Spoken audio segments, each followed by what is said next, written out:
Netflix, Hulu, and... Bullshit.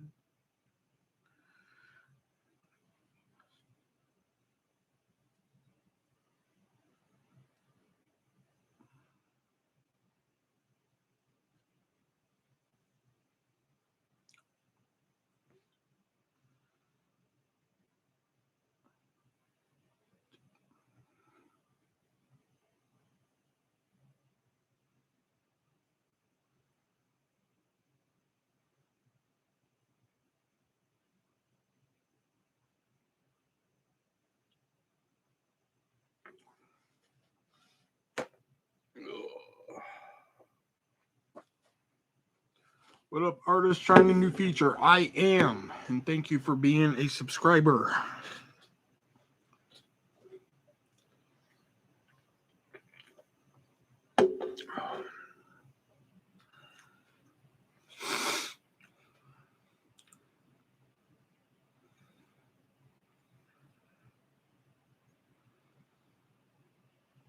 I wanted to try it whenever the last time I was live, but I think StreamYard doesn't let me pick that option. So how's work? Well, the store I was training at, which was hey John, thank you for being a subscriber. The store I was training at on Sunday, they said they were overstaffed, so they're like, don't bother coming in Sunday. So I was like, okay, cool. So I was able to go to the state fair on Sunday, which if you ever get the chance to do that in Iowa, don't. You know, I mean, it was okay, but like considering the fair that I used to go to as a kid compared to this one, oh my God.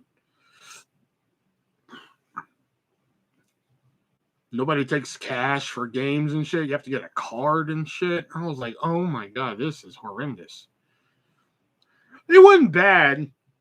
It's just like I said, the rides and game area, they don't take cash, which, I mean, you know, rides don't usually take cash.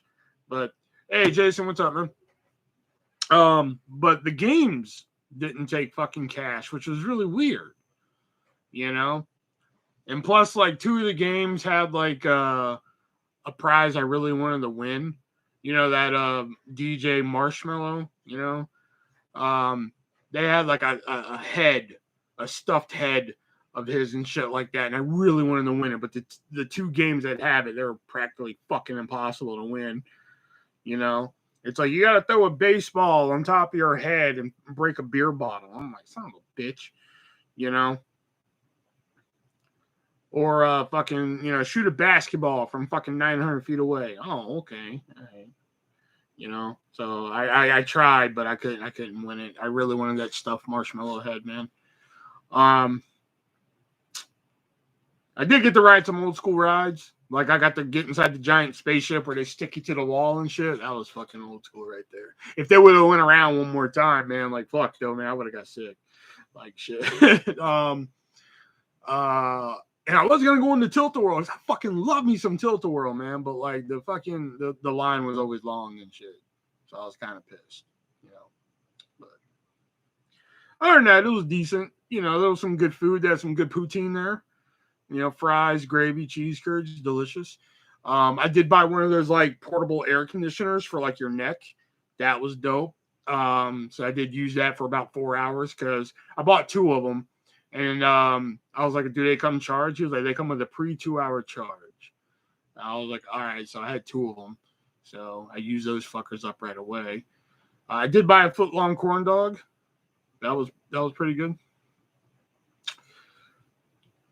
Yes, you're good on Hitman's Bodyguard Wife, dude. Yeah, you're good. I got you, man. Turkey legs and corn dogs are amazing. They did have the turkey legs. I didn't buy them though.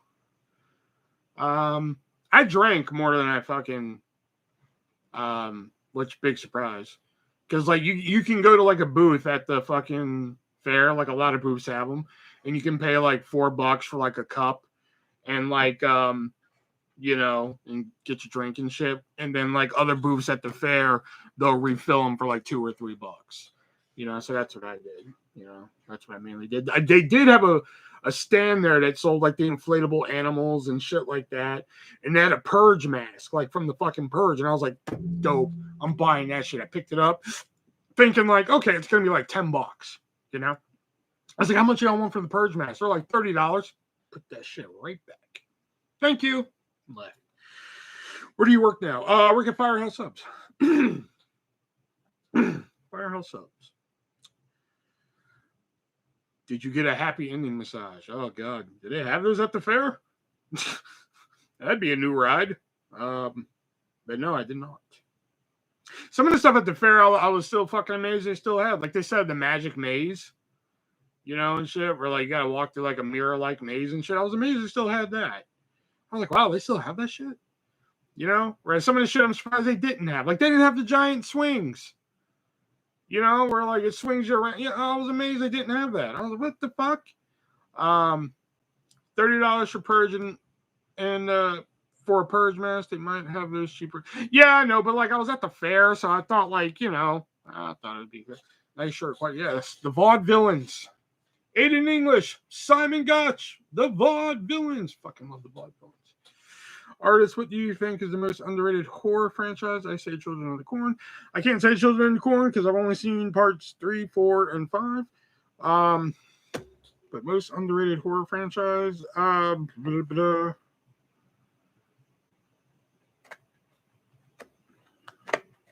Most underrated horror franchise. Escape Room. I think Escape Room's very underrated. Doesn't get enough love that it does. Mine does have massage. Sick if there's happy endings. And leather dance. Oh, gotta love leather dance. Yeah. So how was Raw tonight? Was it boring? Yes, hence why I'm on live now. If I'm ever live on a Monday night, it's because Raw just stopped being interesting to me. 3, 4, and 5 or something about 3. I thought I saw like when I was a kid. Children of the Corn people. I thought I saw 3 when I was a kid. Apparently, I didn't until Family Video went out of business. That's when I was like, oh fuck, I'll buy 3. You know. So I ended up buying 3, 4, and 5. Watch part 3, and I was like, oh dude, that's the fucking kid from Demonic Toys. Watch part 3, fucking loved it. Except for the fucking cheesy monster at the end. I was just like, okay, we could have done without that somehow. Then part 4, I remember really liking as a kid. Watched it now, I was like, this is fucking awful. I mean, this is god awful. I can't stand this. Part 5 held up fairly well, but I just really like the cast in it. I mean, you have Ahmed Zappa. I fucking love Ahmed Zappa. Alexis at the time, Alex Arquette, who later became Alexis Arquette. Then you had the first starring role for Eva Mendes. Plus the story is really good. I fucking love it. I didn't like the 6th one. Jacob's Return, I believe that's what it's called. Didn't like it. Raw stopped being good in 2011. Favorite is Fields of Terror. It had David Carradine in it. Oh, was David Carradine in the 5th one? I don't remember that. If he was, I don't remember. I remember Ahmed Zappa and fucking Eva Mendes for sure, and Alex Arquette. Hey, Diana, how's it going?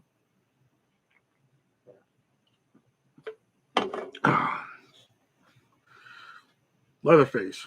What about him?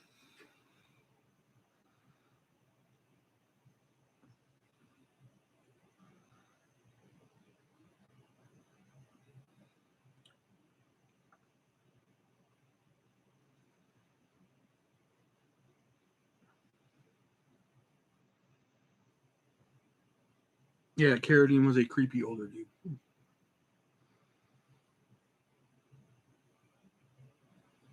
Leatherface isn't underrated. I didn't say it was.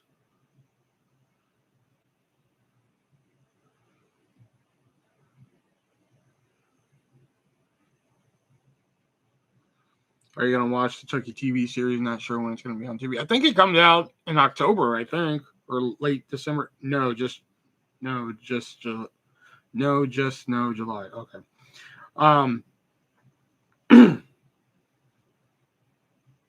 I mean, in my opinion, I think some of them. I mean, the Texas Chainsaw series is. Oh, Jason, I'm sorry, I got off into a tangent. I saw the trailer for the Chucky TV series, and I got to admit, I wasn't too impressed. But I'll probably watch it for the sake of watching, since it's supposedly supposed to continue the same movie continuity. But I'll probably check it out. But Leatherface or Texas Chainsaw. I mean, if you ever wanted to describe a hit or miss series, that is it. Because the first one, I have said many times before, I could give a fuck less about the first one. Don't care. The second one's just kooky. I mean, like, I get what Tobe Hooper was going for. He was just like, I'm not going to match the original, so fuck it. I'm just going to throw shit at the wall, see if it sticks. I don't hate it, but I don't love it either. It was just a really weird. It's a really weird watch, is the best way I can put it. Third one I never watched. I never watched Leatherface, the Texas Chainsaw Massacre 3. Never watched it. The Texas Chainsaw Massacre: The Next Generation. Oh boy, that's off the wall too. I don't know who directed it, but that person was just like, yeah, let's just throw shit at the wall again and see what happens. You know, oh boy, that's out there. The remake, I thought the 2006 remake was really good. I love Texas Chainsaw the beginning. I think that was fairly good just because of R. Lee Ermey's performance in it. I think his performance in it makes that movie worthwhile. Texas Chainsaw 3D. Less said about that, the better. I'm sorry, but do your thing, because you lost me after that one. I'm done. Leatherface, never got a chance to watch it. The prequel, never got a chance to watch it, but I saw the James Anjanese kill count on it, and I'm kind of glad I never watched it. Didn't really look all that interesting. Nightmare on Elm Street is hit or miss too. Agreed, but at least like those I can actually sit down and watch, except for part 2. Part 1, of course, classic. Part 3, love it. Part 4, fantastic. Part 5, not that good, but I can at least sit down and watch it. Part 6 has its merits. I like it for what it is. It's basically a live action cartoon, but I fucking love it. Do your thing, cuz one of the best horror lines. Get Out. Go. Where was I? New Nightmare. How can you not love New Nightmare? It's basically the preference for Scream and Freddy vs. Jason. Shit. What haven't I said about Freddy vs. Jason at this point? And the remake. I dig the remake for what it is. So.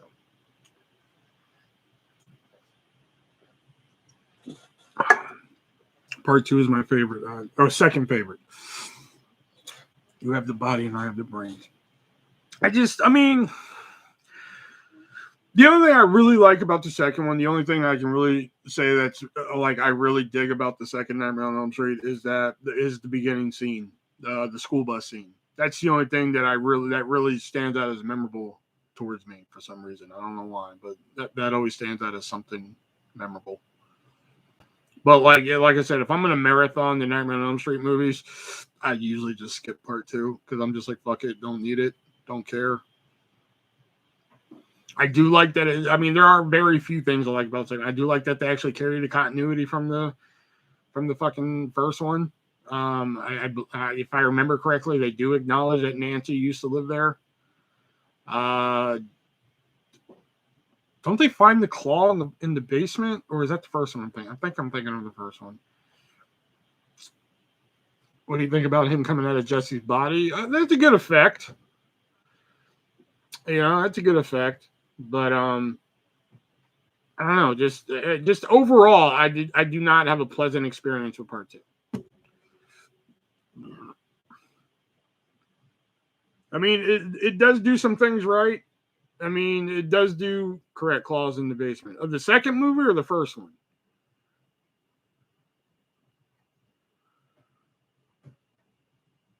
Because I have this image of like somebody showing somebody a claw, like unwrapping it from a cloth, but I can't recall what movie that's from. Is it the second? Okay. In the second.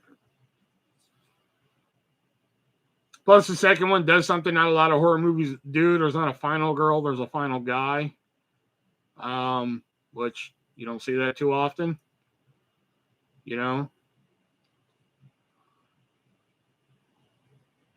I don't know. I'm just not a huge fan. It's not enough to get me to be like, all right, let me go back and watch it again. I don't know. Maybe one day, but not today. I have thought about doing that before. That has been an idea on this channel before where I'm just like, Maybe do a series called Second Chance, where I watch these movies that I fucking hate, and see if maybe I was wrong. But then I'm just like, if I don't like them again, then I have subjected myself to these fucking horrible movies again, and I don't really think I want to do that. What's your favorite Stephen King movie? Misery's up there, The Langoliers, The Mist, and 1408, and Stand By Me, if you want to count that one, even though it's Richard Bachman. But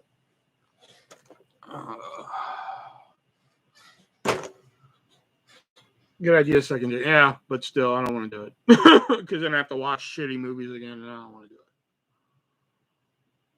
Because, I mean, it's a 50-50 shot whether or not I'm going to like it or not. And, Shawshank or Pet Sematary. Never watched either one of them. Don't care.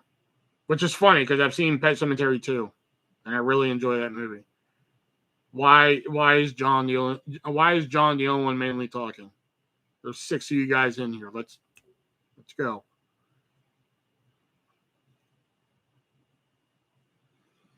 This is Artists After Dark, baby. We're trying to sell some books. We got the second edition for $15, free shipping, or we have the screw up one for $10. It says to not Nicholas, but I'll write your name in there. Free shipping. My favorite Stephen King is Children of the Corn and Silver Bullet. Yep, Silver Bullet is Stephen King. People Under Stairs is Wes Craven. It is.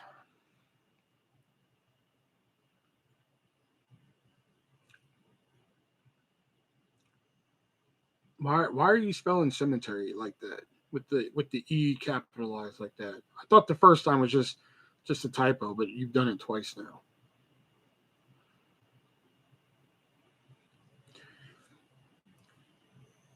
Have you seen Shocker? Shocker's really good. Shocker's like a Wes Craven movie that not a lot of people talk about, but it's been a long time since I've watched Shocker. I will say that. But I remember watching it when I was young, and it was a very fucking good movie. Like, take the big ones out of the fucking, like, take Scream and Nightmare on Elm Street. Take those shits out of the equation. Okay? I mean, I think some of the best Wes Craven movies out there are fucking People Under the Stairs, Shocker, and there's another one he fucking did that not a lot of people talk about. I like it for what it is, but like I like Cursed. I mean, yeah, it's not the version that he wanted, but I dug it for what it was. I hated My Soul to Take, and I hate that was his last fucking movie. Because I didn't make it 20 minutes into My Soul to Take. I was like, this is awful.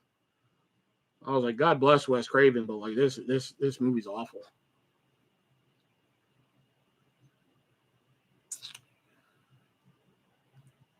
Dracula 2000 was a Wes Craven produced movie. He didn't direct it. Wes Craven's best films are The Hills Have Eyes. I thought The Hills Have Eyes was decent. I watched it when the remake was coming out because I wanted to see what I was getting myself into with the remake, and I thought it was decent. I didn't hate it, but I didn't love it either.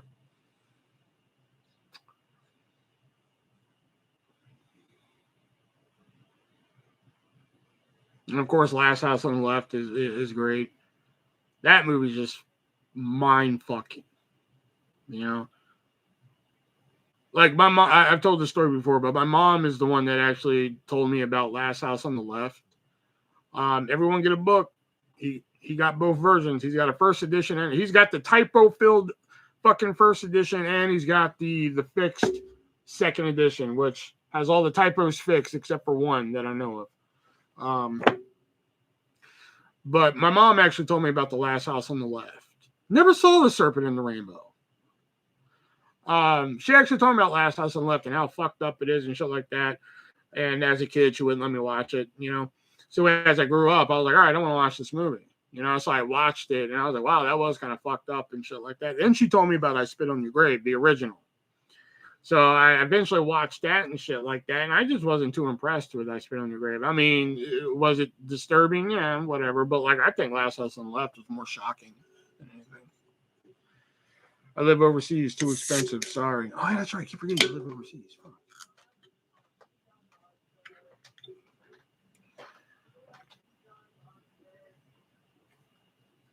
Oh, it told me about the part where it's on. Oh yeah, do it, just do it.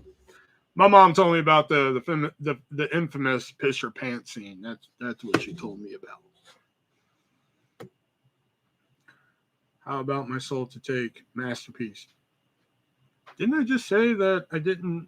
Where are you guys?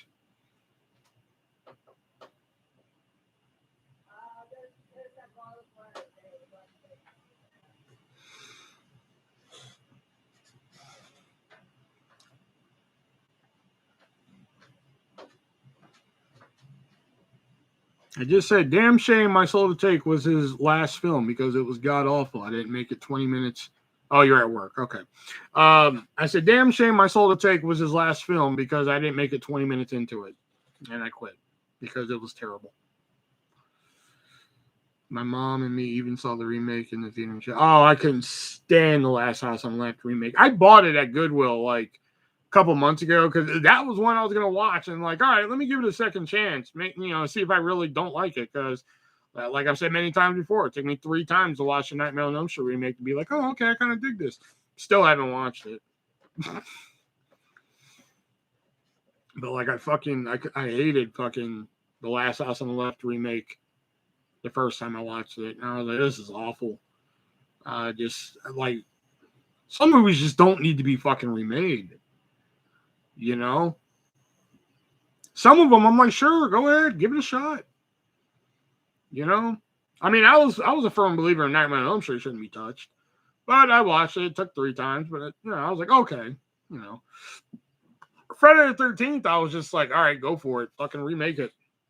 I didn't know they were going to take the first 4 movies and just re-roll it into one, which is what they did. Failed miserably, but whatever.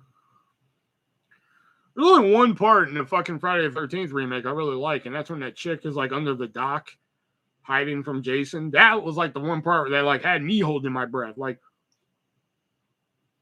I didn't want to get caught. Like, and then the fucking thing comes through, pulls her. That was fucking dope. That was like the best part of the whole fucking movie in the remake of Friday the 13th. Other than that, I couldn't stand the fucking movie. And I watched it 3 times. Because I watched it once in theaters, once when it came out on DVD, and Brendan sent me a copy one time. He sent me like a box full of bullshit, and it was in there. So I was like, all right, just to be nice, I'll watch it again. And I fell asleep watching it. I was like, fuck it, I'm done with this movie. I can't do it again. Who do you like better, John Carpenter or Wes Craven? Wes Craven, for sure. What did you think of the Spit on Your Grave remake? Dude, I fucking love the Spit on Your Grave remake, man. I think that is the best horror remake I've watched.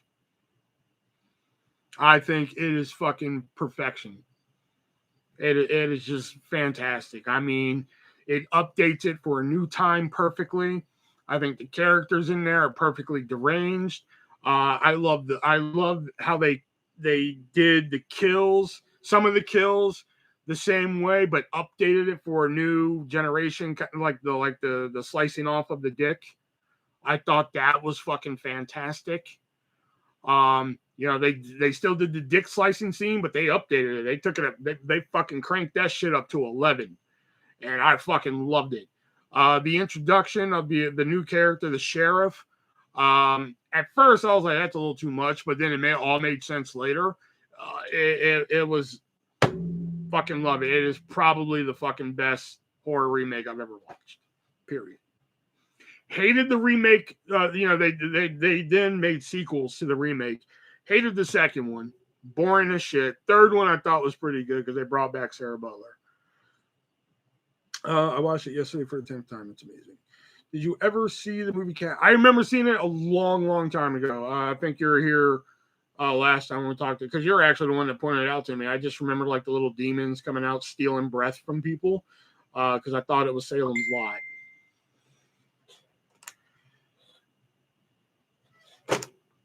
Sorry, podcast talk.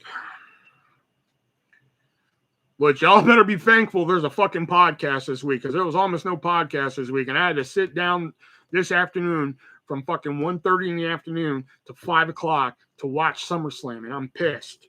Because a lot of those matches sucked.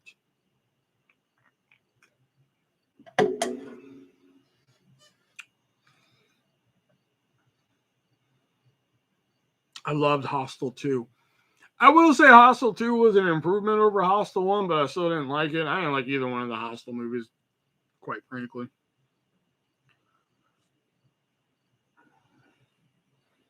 I don't get the big deal with fucking Eli Roth. I don't get him. People are like, oh my God, he's such a fucking mastermind and shit. I don't get him. I actually like the Cabin Fever remake better than I fucking like the original, which is really fucking weird considering it's almost shot for shot. Hostel movies are a good one-time watch. Hostel 1 is the best. The last one's pretty good, though. Jeepers Creepers 1 is amazing. I think Jeepers Creepers 1 and 2 are really good. The third one, I will admit, here's the thing that pissed me off with the Jeepers Creepers 3. I heard for years that we were going to learn the origin of the Creeper. So cool. All right. And I know Victor Salva has, very checkered past and shit like that. So it's very hard for him to get funding for movies and such like that. All right. So I understand that. So he finally gets the funding for Jeepers Creepers 3. So I'm like, fuck yeah, man. We're finally going to learn some Creeper backstory and shit like that. Even in the fucking movie, they set it up like, oh, we're gonna learn some Creeper backstory and shit like that. All you gotta do is touch that fucking piece of dead hand or whatever and shit like that. And then like when it finally happens, all you see is the guy just fucking have a seizure for about 2 minutes, and that's it. That's all you see. You don't see like fucking what is. I was pissed off by that. I did like the twist at the end. Where we find out where Jeepers Creepers 3 takes place in the timeline. I thought that was interesting. But other than that, I thought it was decent, but it just pissed me off. I was like, oh, we're finally going to learn the Creepers' history. Yes. But the fourth one, I've heard what they're doing with the fourth one. Victor Salva has nothing to do with it, which, again, I understand he has a checkered past, but, like, this was Victor Salva's baby. And I hate that he has nothing to do with the fourth one. I don't like the title for the fourth one. I don't like the story they're going on with the fourth one. I don't like that they set up in the third one that Trisha Jones, I believe that's the actress's name, Trisha Jones is going to return for this one, and now she's not even going to be back for it. So I'm just like, what the fuck is the point of the fourth one then? Like, I don't even care anymore. The only person coming back is Jonathan Breck, who's going to play the Creeper. Have you seen more episodes of Freddy's Nightmare? No, I've been watching Mind the Seal lately. You ever watched The Descent? I've heard of Descent, and I've heard about the ending. I've been wanting to check it out. What did you think of Hatchet? Never watched them. Fuck Victor Salva. I mean, hey, that's your right to an opinion, but like, I'm a firm believer in, I'll use Chris Benoit as the example. Chris Benoit, as we know, murdered his family, horrible fucking thing. But it doesn't take away, or like, here, I'll give you an even more vaguer example, okay? And that's, let's just take random Joe Blow on the street. Random Joe Blow on the street could be the most talented fucking glass blower in the world, okay? He can fucking turn anything, make anything from fucking glass, or just blowing glass and shit like that. But Joe Schmo, the glass blower, goes out and fucking blows up a school. That doesn't make him a terrible glass blower. Okay? Victor Salva did what he did. Okay? And yes, it was horrible, and shit like that, but it doesn't make him a terrible filmmaker. That's the way I put that. I'll admit, he had a checkered past. He did what he did. I have no fucking qualms with it. I'm not going to sit there and try and defend him and shit like that, You can't give Benoit a second chance. He's a murderer. Deserves to rot.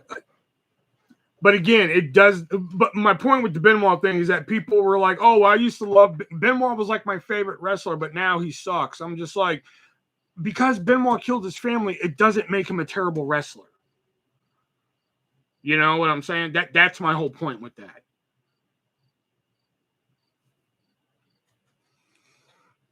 I'm not saying give him a second chance. I mean, if you're a firm believer in fuck Victor Salva, then hey, fuck Victor Salva. My whole point is that, you know, people can be like, fuck Victor Salva. He did what he did to whoever, that child, and shit like that, you know. But my point is that it doesn't make him a terrible filmmaker. You know what I'm saying? Roman Polanski got charged with blank too. Now he's in hiding. Well, he's been in hiding since like the 70s, man. He's been hiding out in fucking, what, France or Poland since fucking the 70s, hasn't he?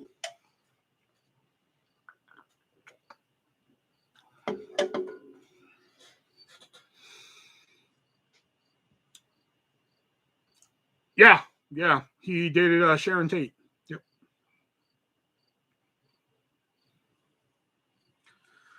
That's just my whole point. I'm not saying you can't give him a second chance. If you don't want to give him a second chance, that's on you. My whole point is that, you know, if you're a great filmmaker and you do something awful, that doesn't automatically not make you a great filmmaker anymore, or a glassblower, or a professional wrestler. That's my whole point. If you're a firm believer in fuck Victor Salva, there's probably nothing I can do to change your mind about it, you know. But I mean, I will stand behind that he's a great filmmaker, regardless of what he did. Do I endorse what he did? Absolutely not. You know, do I endorse what Chris Benoit did? Absolutely not. But do I still think Chris Benoit is a great wrestler? Absolutely. Do I think Victor Salva made some fine films? At least 3 of them, because I've never seen anything else he did. I had never seen Powder. I stand by that.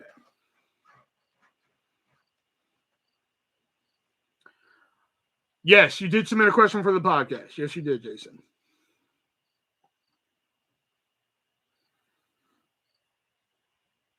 Charlie never killed her, just sat back and watched like a coward.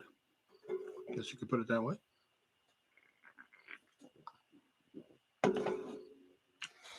Speaking of cowards, that's why WWE is a fucking coward for never putting Benoit in the Hall of Fame. Fight me.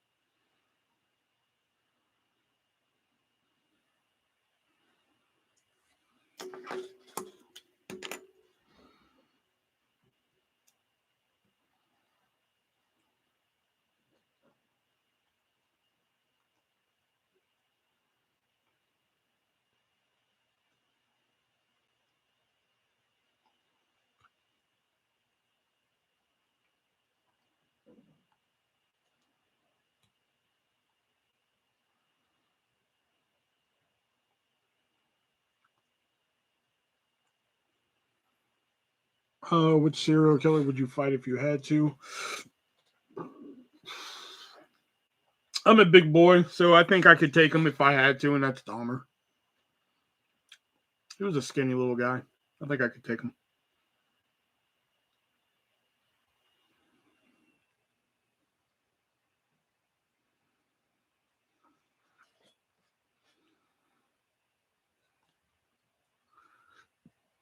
Oh, and sorry, July, I never watched The Ruins. Sorry, I never got to that. Sorry. If you're still here.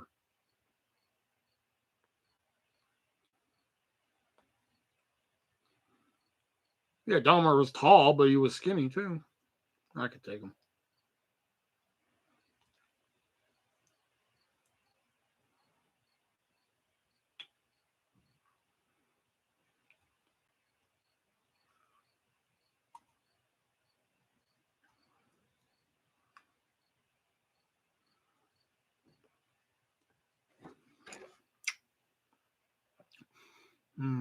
If I fighted a serial killer, I would say probably Ted Bundy. I think he was weak. That's why he targeted women. That is true. He would wear casts and everything to make himself appear even weak. So, I mean, that's a smart one, Jason. That's good. Or I would fight Eileen Wuornos because at least I would get laid before being killed. Even though she's ugly. But or Jodi Arias. Because she had some big honkers. So at least, again, I would get laid, but she would kill me afterwards. But at least I'd put up a fight.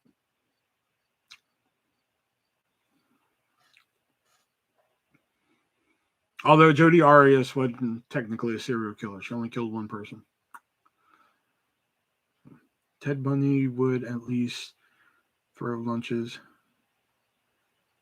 Dahmer was only scary when drunk.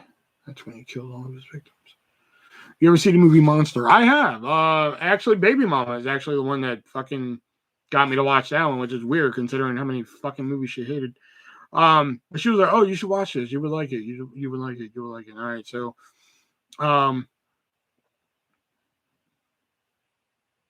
okay. So I was like, all right. So I sat and watched it, and I was like, oh, it was actually fucking decent. Like, morning. Oh, Jackson here, Carla. She's at the movies.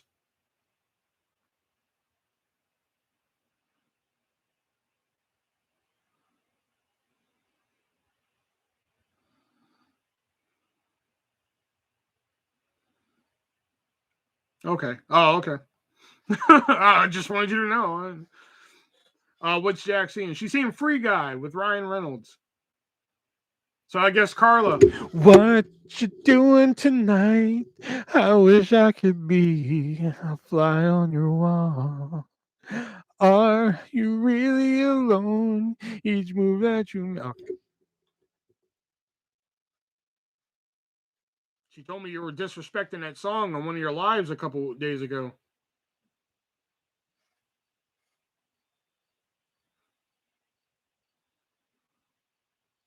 Damn, she went to the movies with Ryan Reynolds. No, she's seeing Free Guy starring Ryan Reynolds.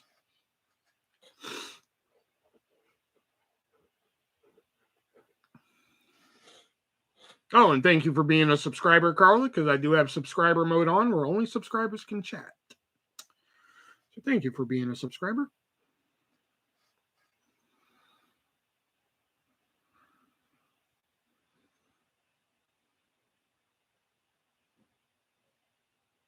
I just watched the movie by myself because Jacob didn't want to watch it. Oh, Trevor, did you get your book? I sent it out. Artist, have you been to a drive-in theater? Yes, I have. Fucking loved them. Think it'll be a good movie. Free Guy was great. I did love it. Oh yeah, I've been subscribed. I know, but I just recently turned on subscriber mode, which means if you have to be subscribed to my channel for X amount of time in order to be able to chat. Which serial killer would you not want to meet?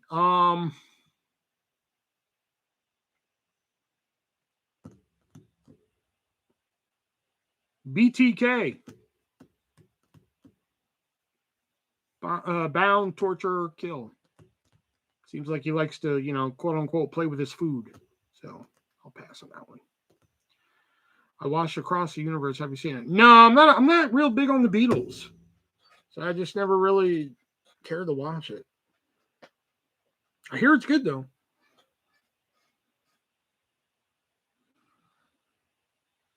Edmund Kemper would be scary. Hell yeah, man. I like it so far. I started reading it out loud to my kiddos and stopped real quick. Yeah, it's not for kids. It is definitely explicit material.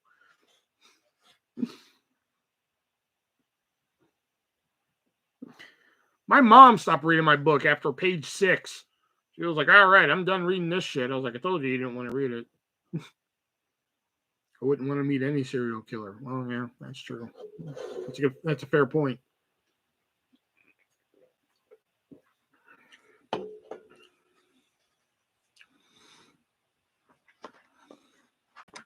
I think it was page 6. I'm pretty sure it was page 6. Hold on.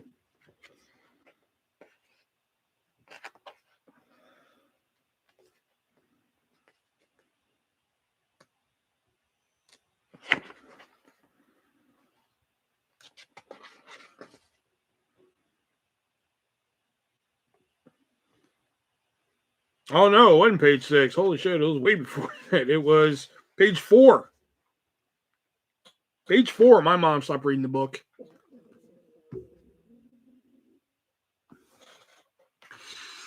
Have you ever met a murderer artist? Yes. Yes, I have. I met him before he was a murderer, but Casey Anthony. She's a fox, isn't she? It's a good movie. I think a lot of people would enjoy it, even if they don't care for the Beatles. I also like them. So who am I to judge? Yeah, that's how I like. I mean, I like a couple songs by the Beatles. So elaborate. I've told this story before. What happened was my sister. Which murderer you met? If like, okay, if y'all want the murderer story, you have to donate $10 to pay. But no, okay. But what happened was, when I was like, how old was I don't know what year was it. That'd be probably be better. What was it? 97. Um, so I think it was like 97, somewhere in there. Me, my sister who lives with me now, my other sister that I could give two shits about, and my mom. We all, of course, live together. And my mom was going on vacation. And she straight up told my sister, who had this boyfriend at the time, she straight up told her, and she told me and my other sister, do not let anybody in this house. I don't care who they are, blah, blah, blah. Nobody's to come in here, only you guys. Okay. So she's going to St. Louis. So she, the good old 90s, I know, right? So my mom pieces out. My sister drives her to the airport. She comes back, and I swear to God, it's not even like a fucking hour later. Here's her boyfriend, his friend, and her girlfriend, and his girlfriend. His friend's name was Carlos. My sister's boyfriend's name was DJ at the time. And I want to say Carlos's girlfriend was named Heather, but I could be wrong. But Heather was cool as shit. I loved Heather. So, I told my sister, I'm like, fuck, I can't remember how old I was. Well, I can't remember how old I was in 97, but then it pinpoints my age. And there's private investigators that don't know how old I am. No, not 40. Oh, no, he's not even in here, Dave. Okay. So I told my sister, I was like, you have an hour to get him out. Otherwise, I'm calling mom. She was like, no. They're gonna stay tonight. Then they're out of here tomorrow. And I swear that's it. I was like, just the night. And she was like, yeah, just the night. And then they're out of here because Heather, blah, blah, blah, blah, blah. Shit like that. Or whatever the fuck her name is. I don't even know if her name's Heather now that I think about it. Could be Joanna for all I think. I don't even know. Like 11. No, wasn't 11. It's actually none of your damn business, Carla. Stay to my personal affairs. So anyway, the next day comes. They still haven't left. So I'm like, all right, well, I gotta go call mom. She goes, no, wait. Fucking, if you don't call mom, fucking, I'll take you, fucking, I think to the movies or something like that, or bowling, one of those two. And so I fall for it because my fucking sister that I can't stand. She's told me so many fucking false lies in my life that I can't. I do what I want. I was 5 in 97. Wow, shit. So anyway, long story short, one night becomes a couple days, and now me and my sister, we don't have anything to eat in the house. One day I come home from school and the fridge is filled with food. I was like, oh, finally they went to the grocery store, man. Fucking A. So there's pizza rolls in there. So like I grabbed fucking pizza rolls, and like DJ's friend Carlos was like, those are for us. I was like, whatever, because it's our fridge, my house. What would you think, So I go to open them and he snatches them out of my hand. He said, I said those are for us. I'm like, what the fuck? Like, what the fuck are we supposed to eat then? Our feet? Like, So yeah, they bought all this food from the fucking fridge and freezer, and it went for us. I was like, so now shit's getting like heated and shit. Like you could cut the tension with a fucking knife and shit. Like that's how. And like Carlos is like in his fucking 20s and shit, and I'm not. Now it's getting fucking heated and shit. And like me and Carlos are about to go at it and shit one day. And like to this day, I don't even remember what fucking caused this. The details are really fuzzy and shit.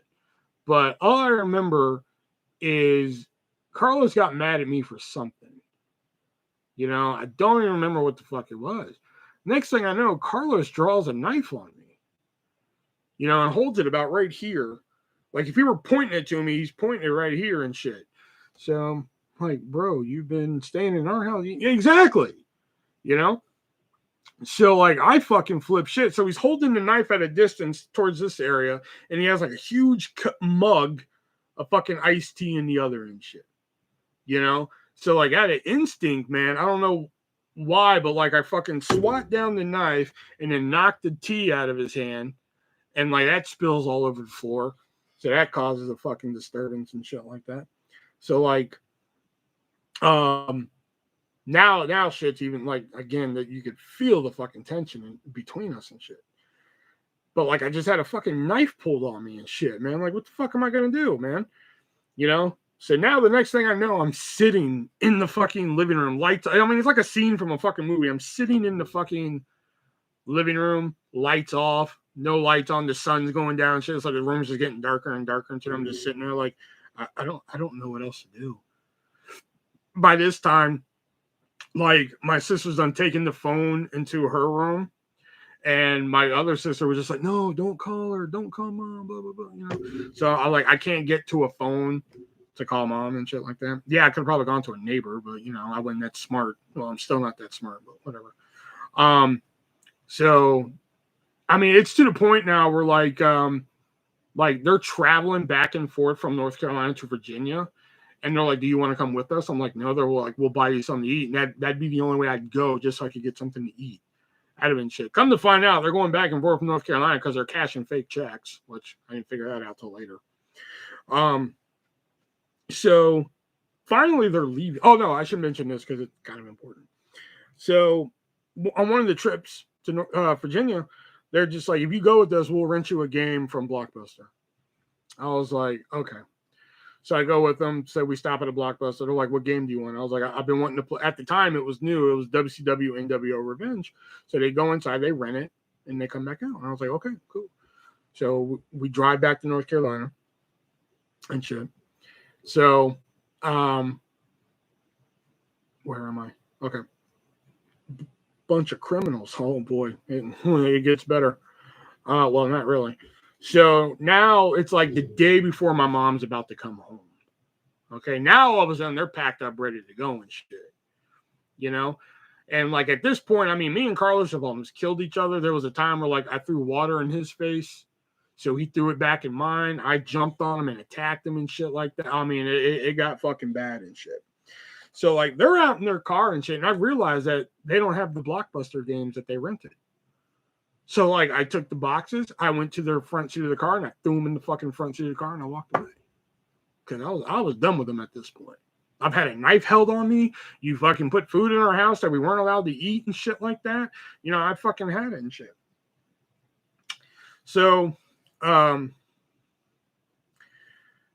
at school the next day, and I think I was suspended from the bus for a reason. I forgot why.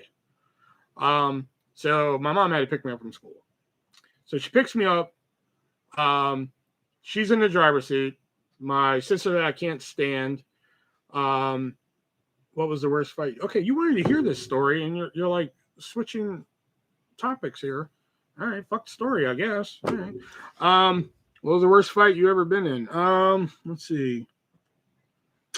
Worst fight you ever been in?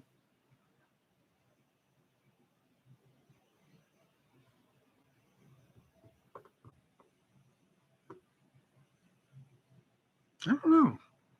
I've had some fights. No, I'm listening. I mean, the guy who was like, elaborate, just switches the topic halfway through the story and shit. I was like, all right, I guess. All right. So anyway, so my mom's in the driver's seat. My sister's here. My other sister's behind her. And then I get into this side and shit like that. Now, what was? Oh, was that the worst fight? I'm sorry. All right. You're right. All right. You're right. You're right. My mistake. All right. My mistake. My bad. Fuck me. I got it. Was it the worst fight? No, it wasn't. It wasn't the worst fight. No. All right. So all of a sudden I get in the car, and the first thing my mom says to me was, was anybody at the house this week? So, I was like, all right, which way do I go with this? Now we did have one friend. My sister had one friend named Shannon, and I'm standing at the fridge. My sister did have one friend named Shannon, and Shannon was also cool. I had no qualms with Shannon, and Shannon was real nice to me and shit like that. But on New Year's Eve, because like this happened during New Year's and shit like that, Will actually died in one of his fights back in too. So, or was it New Year's Eve? I think I'm thinking of another time. But I know Shannon came over one night and she ordered pizza, and we sat and watched TV and shit like that. So Shannon was real cool to me and shit. So my mom was just like, was anybody at the house this week? I was like, Shannon came over one night. I'll be honest, and said Shannon came over one night, but we just had pizza and she left that night. And my mom looks at my sister and says, I'm going to kill you. And my sister was just like, she knows. I was like, well, what the fuck? And so my mom was just like, all right, so what happened? So I tell her my part of the story. I'm like, this and this and this and this and this happened and shit like that. And plus, there's even shit that I'm leaving out. I mean, there was nights where like I'm trying to go to sleep to go to school the next day, and they're playing music like, on fucking 15, which is weird because the dial only went to 10. Really weird shit. And then they're mad at me because I'm saying turn it down because I got to go to school the next day and shit. So all of that, all of that happened. And trust me, this is all relevant to what I'm about to tell you about how I know a murderer and shit like that.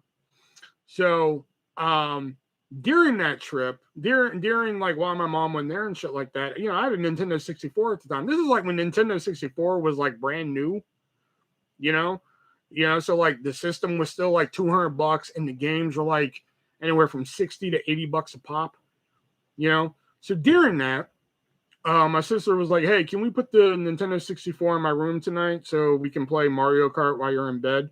I was like, yeah, sure, fucking whatever. Just leave me alone. Because at that point, I didn't care.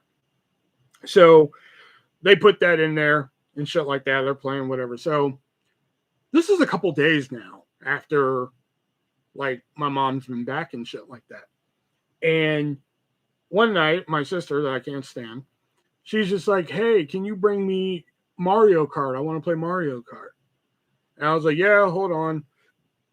So I go to my room and I'm looking for all my games and shit. And I'm like, where the fuck are all my games at, dude? And I was just like, oh, idiot. They had the 64 in the games in their room, So I walk in there and I was like, hey, y'all had the 64 in games in here. I don't have the games. And then I see my sister on the bed like this.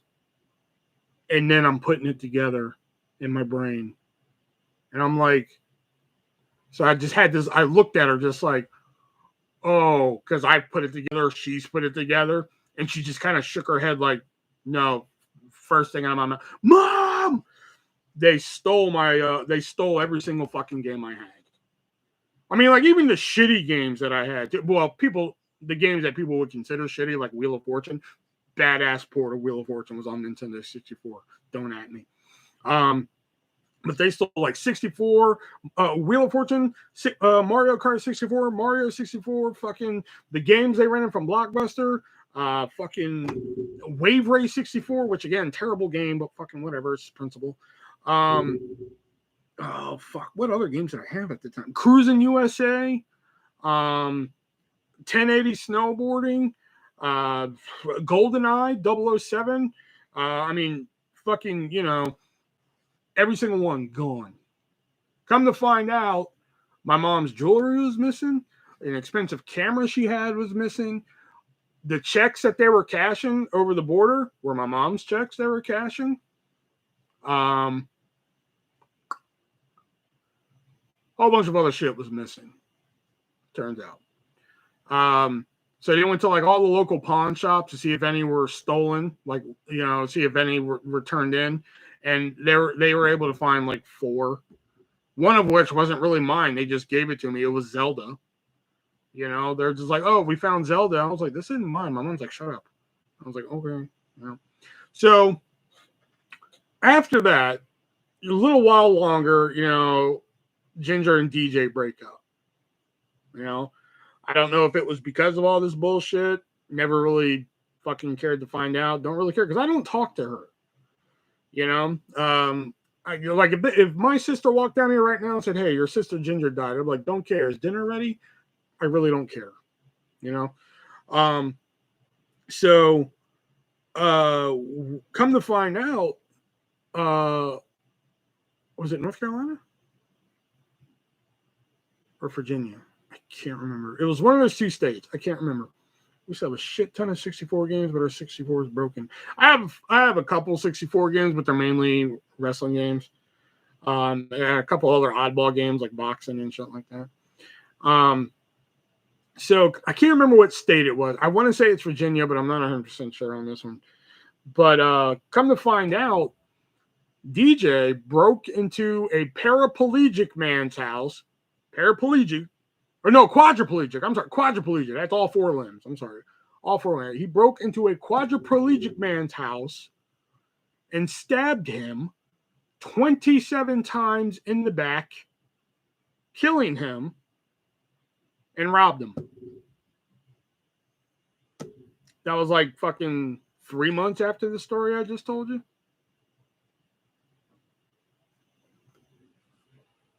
Long story short, too late.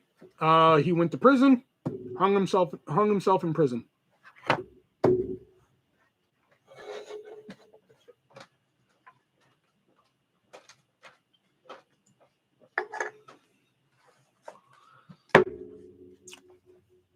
Damn, that dude was dangerous. Yep. Because it was like a couple months after the bullshit, you know, him coming over to our house and shit like that. It was a couple months after that. It wasn't too long. So, I mean, it easily could have been one of us. You know what I'm saying? So, is Ginger the one that owns it? No. Fuck no. Oh, shit. If I had anything on Ginger's, I would have done burned it. No, my sister, Melissa, she lives here with me. People are heartless, man. Lucky you didn't know him as an adult. Things could have got really real. Nah. Because he went to jail, and I think, how long did he last in jail before he hung himself? I think he was in jail like a couple weeks, and then he hung himself. Which, I mean, good riddance. I mean, I used to still own his sweater. Because he used to wear this like a pullover sweater, a no fear pullover sweater. And it was actually really comfortable. I used to wear it a lot. And you know. You might have answered this now, but I'm working. You got brothers? No, I'm the only boy of the bunch. I got 2 actual sisters and 2 half sisters. Fun fact: you're more likely to be murdered by a person you know than by a stranger. I have one sister I never met. Name's Leanne. Last I heard, she was in an insane asylum, which answers a lot of questions about me. My other half sister lives in Illinois. I used to live right up the street from her when I lived in Illinois for a while. And then the sister I can't stand, Ginger, she fucking lives in Virginia. And my sister lives with me here. And then plus my dad died in like 89. So I grew up in a house of women, you know, so had to wear a tampon just to fit in, you know what I'm saying?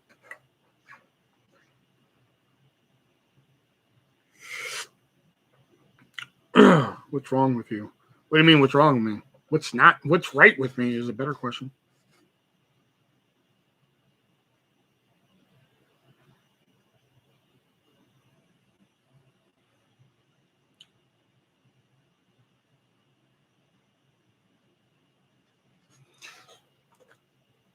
If I was invisible, then I could just watch you in your room. Tampon? Yeah, I had to wear a tampon just to fit in, boy. I swear.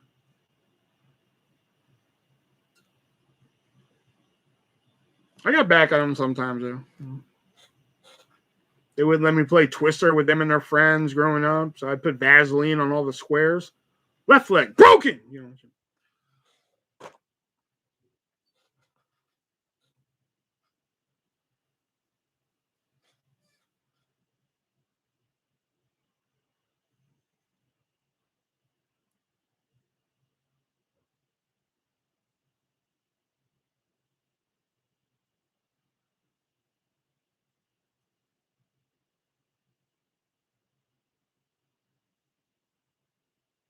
To those of you who don't live overseas, you can find out what's wrong with me in my book, Stories No One Asked For. Second edition, 5 bonus stories, new introduction, new update on the story, Tatiana. Check it out. $15, free shipping. Or you can get the botch cover for $10. Nicholas didn't want his personalized, so I wrote to not Nicholas, and I'll write your name. So $10, free shipping on that one. If you like fighting, maybe you should have gotten into MMA or boxing. Well, I never said. Who said I ever liked fighting? I never liked fighting. It just tensions got high in that situation, you know. My brother was the old boy out of 4. Poor guy.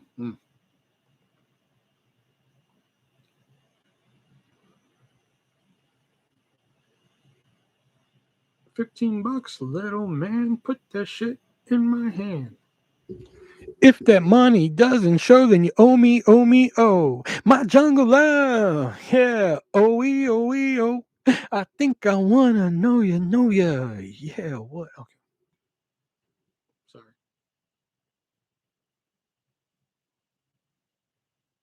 Artist is a fighter by heart. I'm more of a verbal guy. You know, I will find ways to fucking verbally do it. You know, I mean, like ask Hy-Vee, call Hy-Vee, and just ask them why I'm banned from all their locations. They'll tell you, because I just kept fucking tagging them on Facebook over and over and over again. I know it got bad when I found out that I was brought up in a topic. I was brought up as a topic in a manager meeting there. That's when I knew I fucking made it. You know, that's when I knew I really fucking pissed them off. Was when fucking I was like brought up as a topic because I could just picture it like, okay, guys, we got to get the sales up and everything. Also, remember, keep your eye out on the floor. Make sure everybody's doing their job. Also, we have to do something about Will tagging us. You know, that's when I knew I fucking made it. You know, and it just made my fucking day. You know, have you ever met a wrestler? And who was it? I met Nikita Koloff a long time ago when I was a kid. I mean, like, God, when I was like 6, maybe 7. No, it could have been 7. I think I was like 9. I met Nikita Koloff. If money doesn't show, then you owe me, oh. Verbal abuse. I got blocked by the trampoline park that I used to work at because all I did was send them a video. I didn't say a word in it. All it was me, because we had to wear a mask at the trampoline park, and it says Defy on it. That was the name of the trampoline park, Defy. So right here on the mask, it said Defy. And all I did was tag them in a video because they said they let me go to cutbacks. And I don't believe that because now they're hiring for 5 positions, which I'm just like, last month you said you let me go for cutbacks. Now you need 5 positions filled. So I sent them a video, and all it said was the tag said at Defy Iowa City.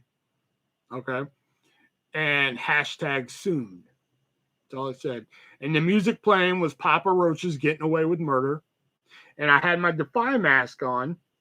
And in big letters, I put in there, Defy the Lies. Hashtag Defy the Lies. And then I turned, and you can see the Defy written there. That's it. That's all it was. I didn't say a word or anything. Bam, they blocked my ass, man. They weren't putting up with that shit. I'm more of a lover, but some people have pushed me that far. COVID is getting worse now, which sucks. Geez, that can be seen as a threat. Show us the video.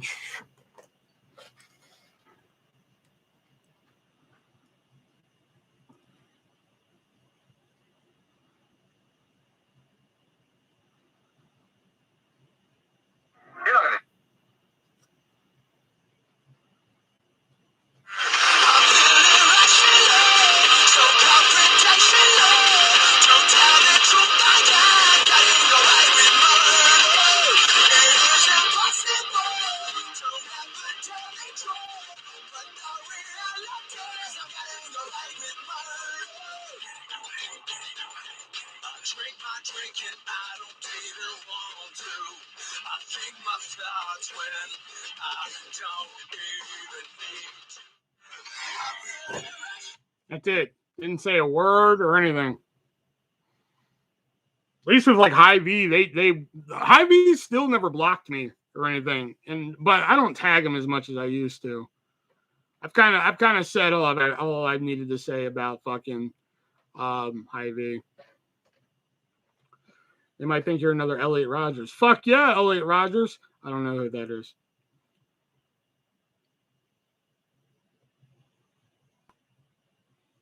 I'm getting strong Nicholas Cruz vibes. Fuck yeah, Nicholas Cruz. I don't know who that is.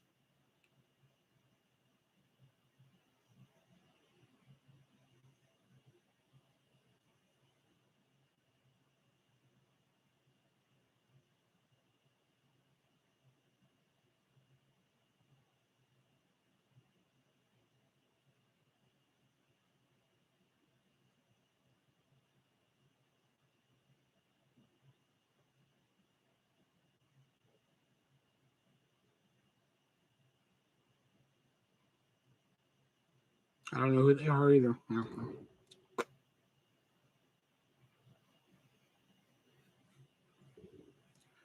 Stoneman High School mass shooter in Florida. Ah.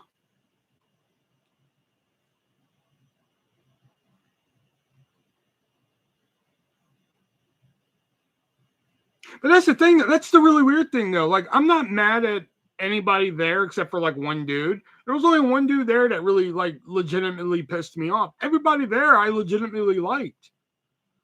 You know? That's the weird thing. So I don't think I could ever like go in there and shoot him up. Even if I like really had the mentality to do it. You know? Because I genuinely liked everybody there. Was a YouTube mass shooter from like 2014. YouTube mass shooter, as in the one who actually went in YouTube headquarters and did it? Is that the one I'm thinking of?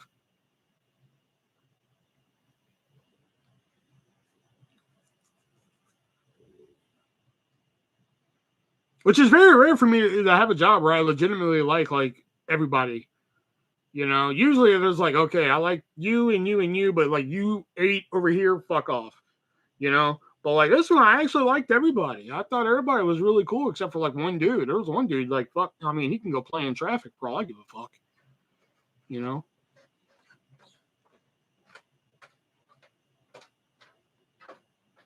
Because he just didn't know how to talk to people. That was his problem. It wasn't just me. I've seen him do it to countless other people. He just didn't know how to fucking talk to people. You know?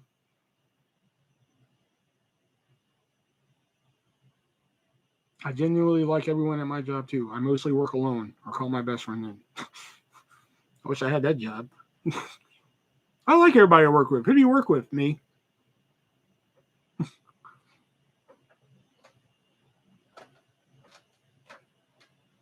Like, here, I'll give you an example. Like, we were having like one of the last things we were having a problem with before I was let go was we were really having a problem with people bringing food and drink onto the deck, which is where we called the trampolines and all that shit. We called it the deck.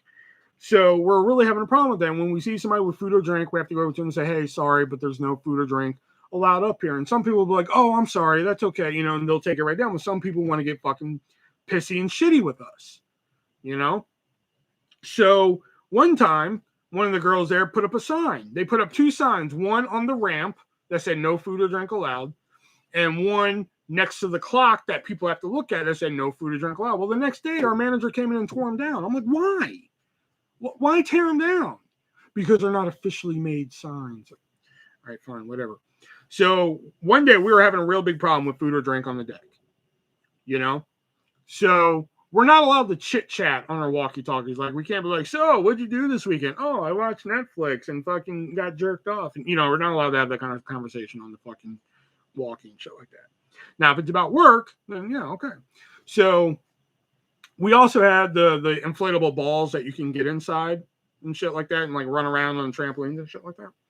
So I started the conversation. I was like, hey, is there any way we can put a sign on the Zorb balls that say they're a $5 rental? Because we keep having people run back there, grabbing them, thinking they're free. And So they tell me, they're like, we can ask about that, but since the food and drink signs got tore down, I don't know about that. And that's when another guy comes on. His name was Michael. Michael was just like, yeah, we've been having a real big problem with food and drink up here and everything. Yeah, what happened to our signs? How come the signs weren't allowed up here? Oh, the signs weren't allowed because they weren't professionally made, blah, blah, blah. So we're having this conversation about what we're going to do with food and drink and shit like that. All of a sudden, the asshole that I don't like gets on there and says, hey, guys, we're not really allowed to be chit-chatting and everything up there. If you guys can calm down on the walkies, that'd be great. So we're all just quiet, and all three of us are just looking at each other for a second. So finally, Michael's the one that was just like, okay, if we're not allowed, because also you can't stand together as a group, so y'all have to be spread out so you can make sure you're looking at everybody. He's like, okay, if we can't stand together and talk about the issues here, and we can't talk about them on the walkie-talkies, how else are we supposed to discuss issues up here?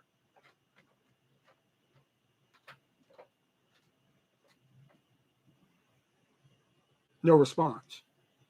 And it got to the point where, in fact, you know what? Now I think about it, that was my second to last day working there.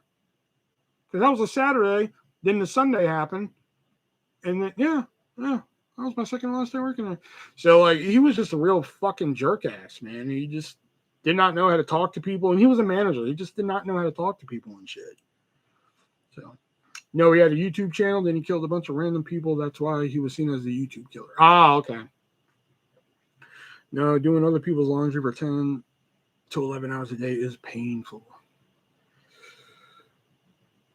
Oh, why'd you send that former workplace video? Just fuck with them. Because I don't buy that they let me go because of cutbacks. Especially now since they're filling 5 positions.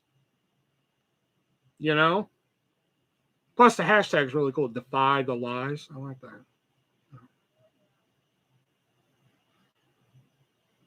Plus, I love that it only took one video. Because I did have others planned. I was going to show up in the parking lot.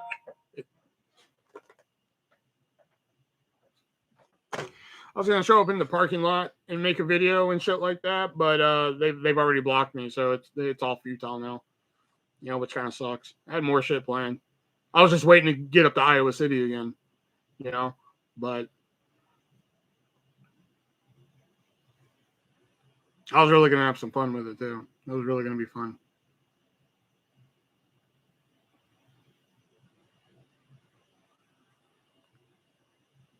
I wouldn't say instigate, more like poke the bear.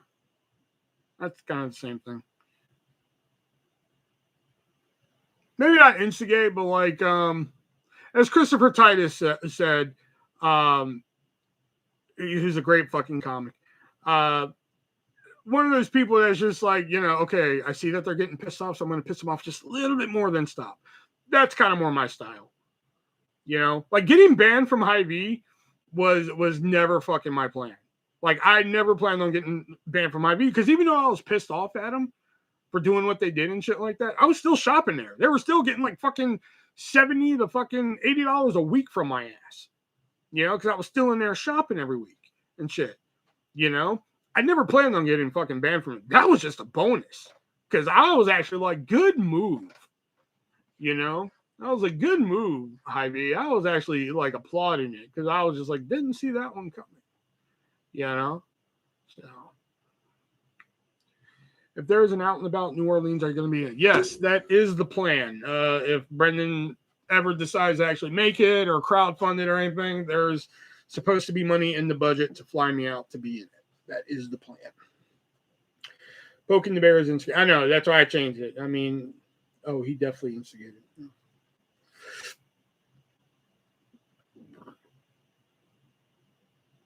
I like to do shit to piss somebody off to where I can't, exercise my free speech. Like the Hy-Vee videos I used to make. The police actually told me, they're like, we can't tell you to not make the videos. That's within your free speech. You just can't threaten anybody in the videos. I was like, fair enough.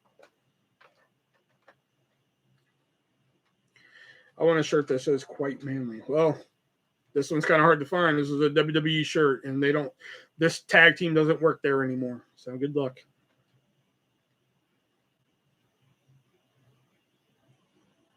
I can understand if that first video was just like, hey, fucking defy Iowa City. I'm coming for you, motherfucker. And I'm going to bring a whole fucking army of people and shit. I'm going to burn that motherfucker. I can understand if after that video, they're just like, oh, fuck this. And they block. That one, I don't even say a fucking word in. It's just an eye raise and a fucking hashtag. And they're like, nope.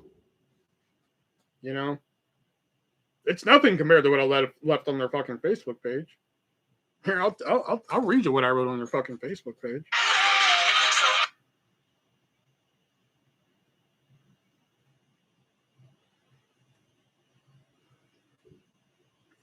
Because they posted here, Defy Iowa is gearing up for the school year, hiring flight crew, party host, weekend closing manager, lead sales manager, and sales associates. So I wrote, wow, that's strange considering last month people were let go due to cutbacks and now 5 positions are available. Hashtag defy the lies. I was banned from every Hy-Vee in Cedar Rapids and you're going to find out why. That song can be seen as a threat to them, though. It's just a song.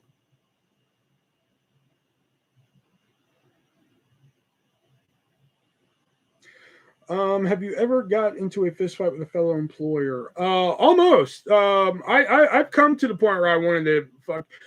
It got to the point one time, I wouldn't say a fist fight, but like in one of the old Hy-Vee Hell videos that I made, it got to the point where like this manager had me so pissed off because he was just a horrible fucking manager and shit like that. He was just terrible. It got to the point where like I was going to go burn down his house. And, I mean, it got to like the planning stages where I was just like, okay, if I go at 3 a.m., set the fire, you know, and do that. That's when I was just like, all right, I got to calm the fuck down, you know? And like literally, like when like I got to that point, like literally like 2 weeks later, they moved him to another department, which I was like, oh, thank God. And people were coming to me. They're like, why do you think they moved Brandon to another department? And I was like, I think they heard I was going to burn down his house and did it to save his life, to be honest. Because if he would have kept talking to me the way he did up front, he wasn't going to last much longer anyway. You know? You excited for the new Spider-Man movie, Hy-Vee? The new Spider-Man movie? Man, I haven't even seen the other ones. So. They did you dirty, man. They did. Nicholas Cruz did videos like that. Be careful. Don't want to end up arrested. It's just a song. Did Papa Roach ever murder anybody? And my defense to that is, to the people in here who have siblings, have you ever looked at your sibling and said, I'm going to fucking kill you?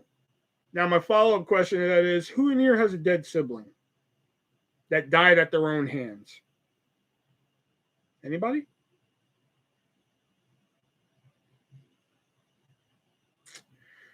Would you really burn somebody else down? Brandon's? Yes. I was that close. I had his address. I was working on a plan.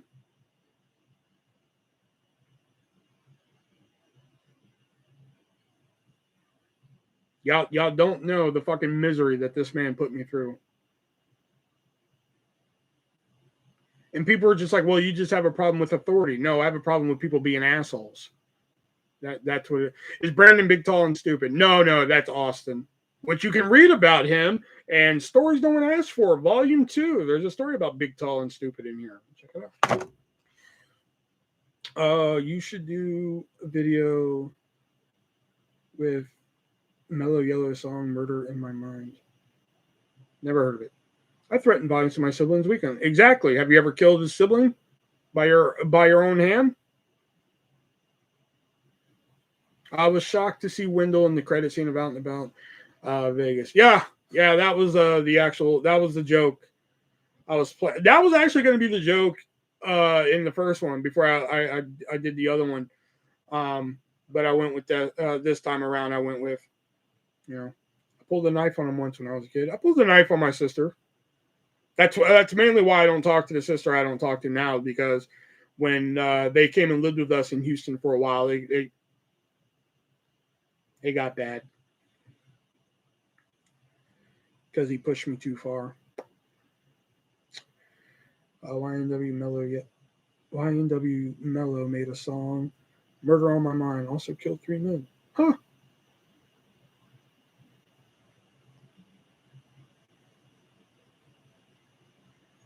Like when I used to make the High V Hell videos, people were just like, well, it just sounds like you have a problem with authority. No, I have a problem with people being fucking assholes. Like, don't ask me a question with a yes or no response, and then when I say no, make me do it anyway.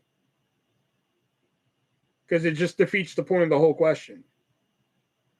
Like, for example, like, Will, you want to go outside and get carts? No, not really. We'll do it anyway. Then why the fuck should you even ask me? You should have just said, Will, go outside and get carts. I'm on it. It's a hell of a lot easier now, wouldn't it? My girlfriend stabbed her brother in the hand with a fork for the last now he knows not to mess with me, and we're cool. My brother got stabbed in the hand at work once.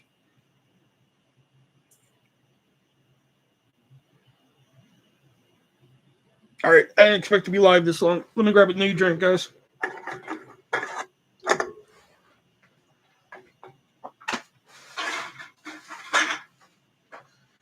The reality is getting away with murder. It is impossible to tell the truth, but the reality isn't getting away with murder. What did this guy do to you? He would just fucking, like, again, it was like another situation where he didn't know how to talk to people, and you never saw the High V Hell videos. So a great example is he worked, had hella stitches. Okay. I worked customer service at the time, which is is that Baja Blast? I wish I had some. I know, right? Baja Blast, zero sugar, baby. I worked the customer service counter, and he ran the upfront and everything. Now, upfront closing duties and customer service closing duties are two different fucking things. Okay.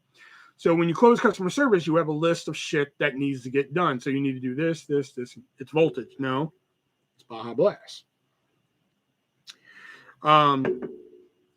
Now, when I close customer service, I start at 6 o'clock. 6 o'clock start time, because you have to sweep him off the floor, then you have to do this, and the whole fucking process and shit, you know? So 6 o'clock, I sweep him off the floor, because that's the fucking first thing I want to get done off the list and shit like that. So one night, 6 o'clock hits, I start sweeping.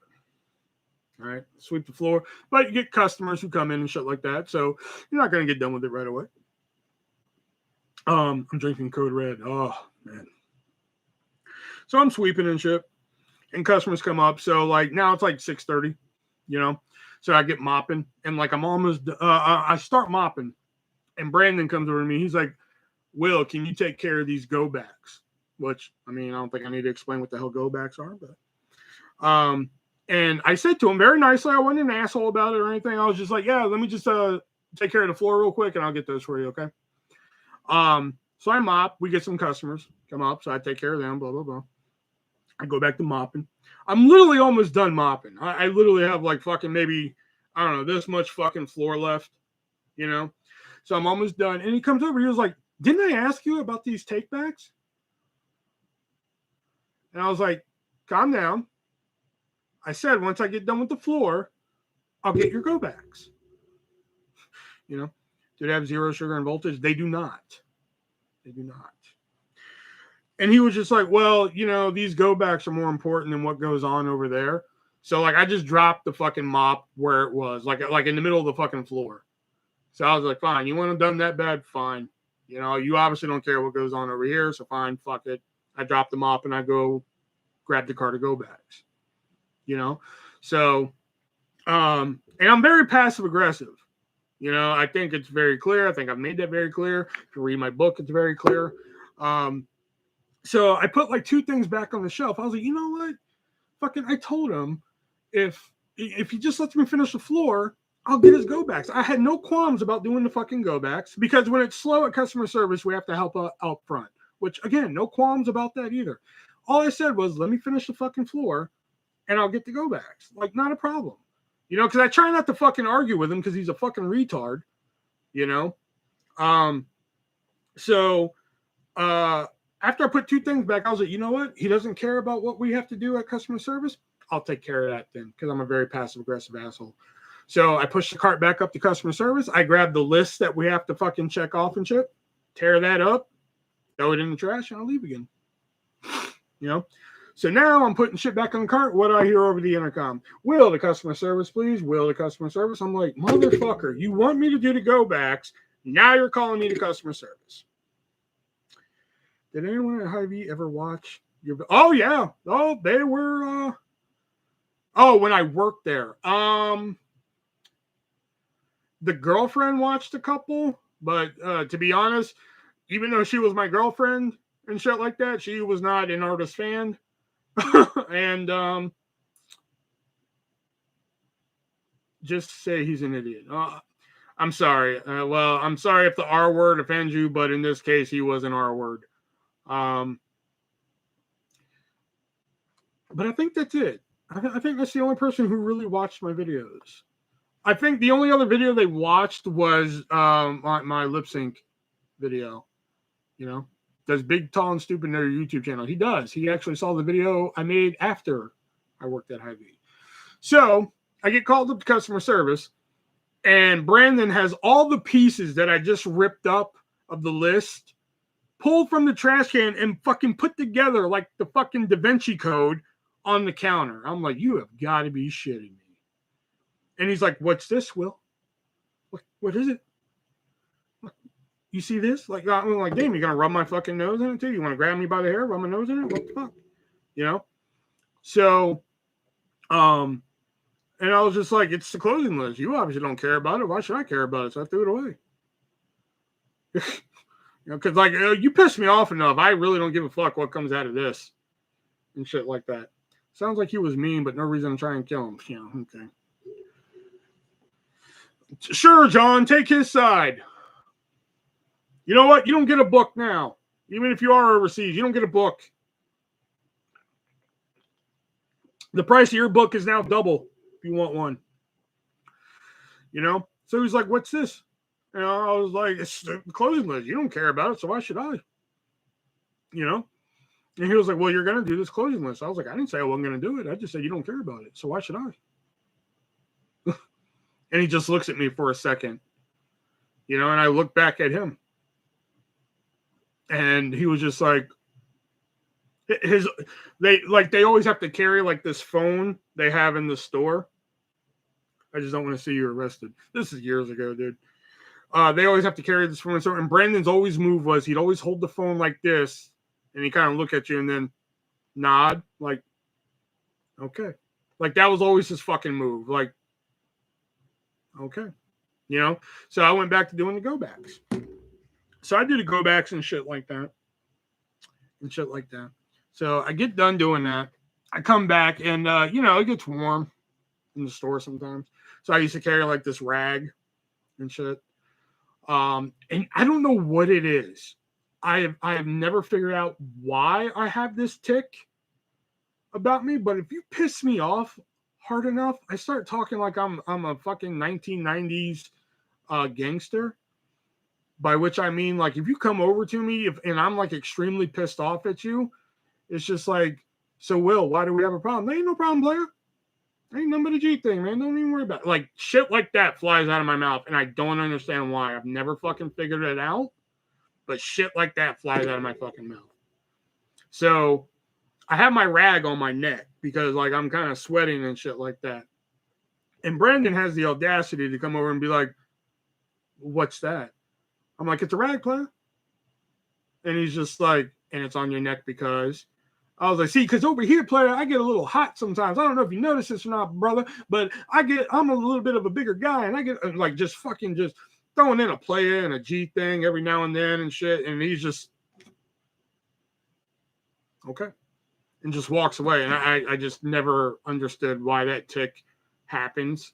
And it just happens and shit. So if your only 2 options of employment were Hy-Vee or Pizza Hut, which one would you choose? Which one would you rather go back? Oh, Pizza Hut. Pizza Hut in a second.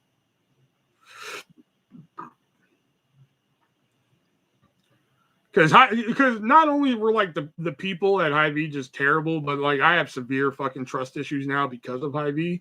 Like like when I first started Pizza Hut and they would say shit like, "Hey Will, thanks for coming in tonight." I'm like, I was supposed to come in. They're just like, I know, but we're just saying thank you for coming in. I was like, I know, that's my job. And they're like, Will, we're just saying thank you. And I'm just like, I'm not used to that. You know? So so you know, it was because Hy-Vee just gave me such, because the Hy-Vee was never like, hey Will, thanks for coming in, thanks for what you do around here, and thanks for doing that, blah blah blah blah blah, and shit like that. You know, they were never like that. So like when Pizza Hut was extremely nice to me, I was very skeptic of it. You know, like, here, Will, here's a $10 gift card, just, you know, for doing your job right. Like, why? Oh, because Will, yeah, you did this. You're doing a great job. What? You know, like shit like that just threw me for a fucking loop. You know, did Brandon ever write you up, and did you tear him up? I didn't tear him up, but Brandon did write me up one time. Every write-up I had, I was just like fucking whatever. You can read about one of the write-ups in my book, Stories No One Asked For. One of the 5 bonus stories that I included. Pizza means you can eat. My husband is getting hella appreciated with the new company, and he's like, why are you being nice?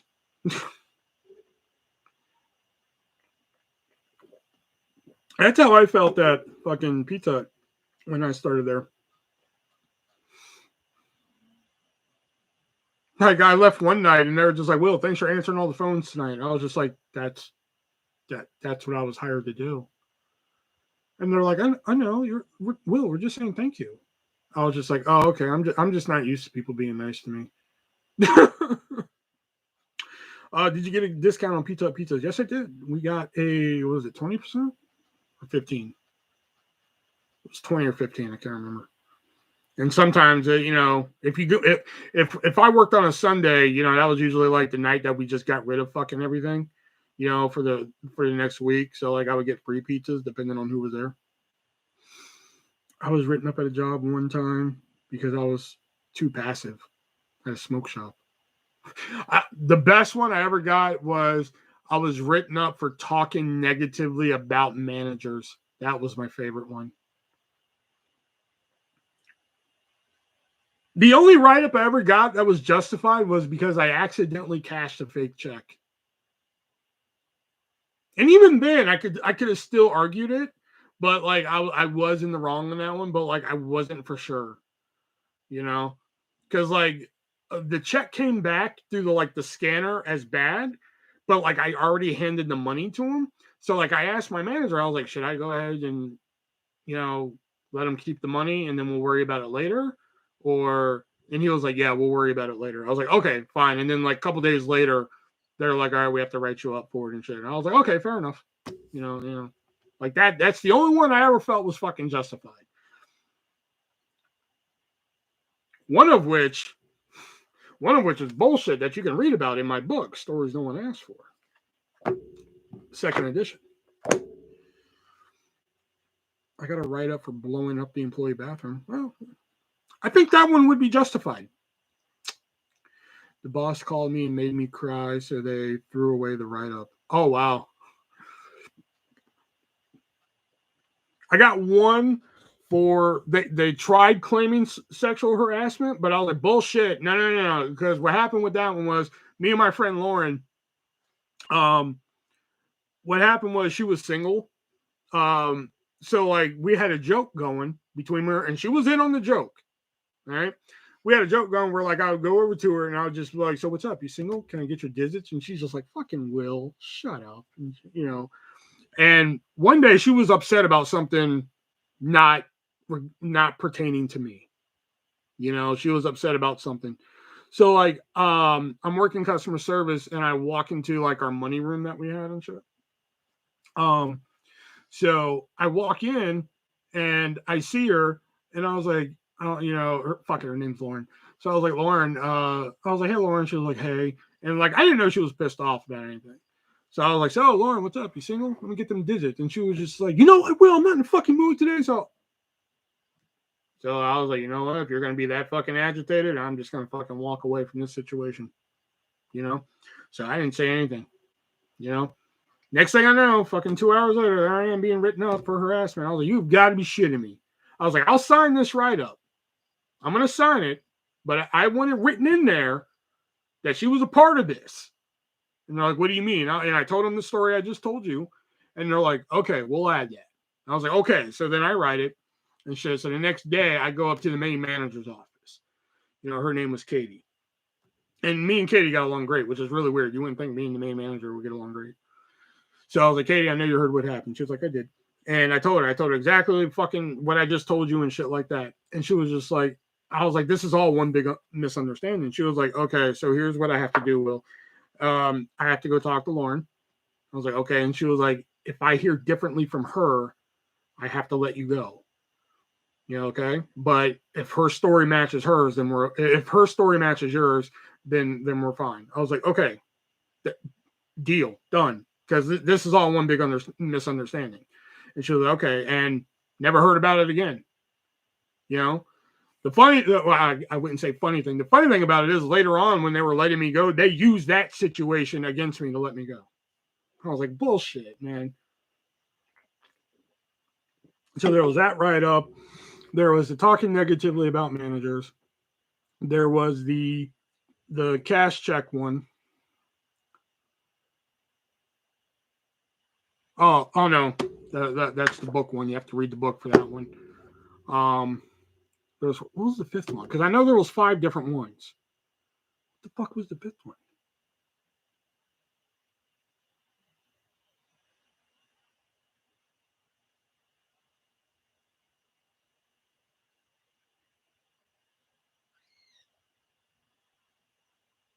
Did I get written up for that? Or was that just a talk? No, I think that was just a talk. Okay.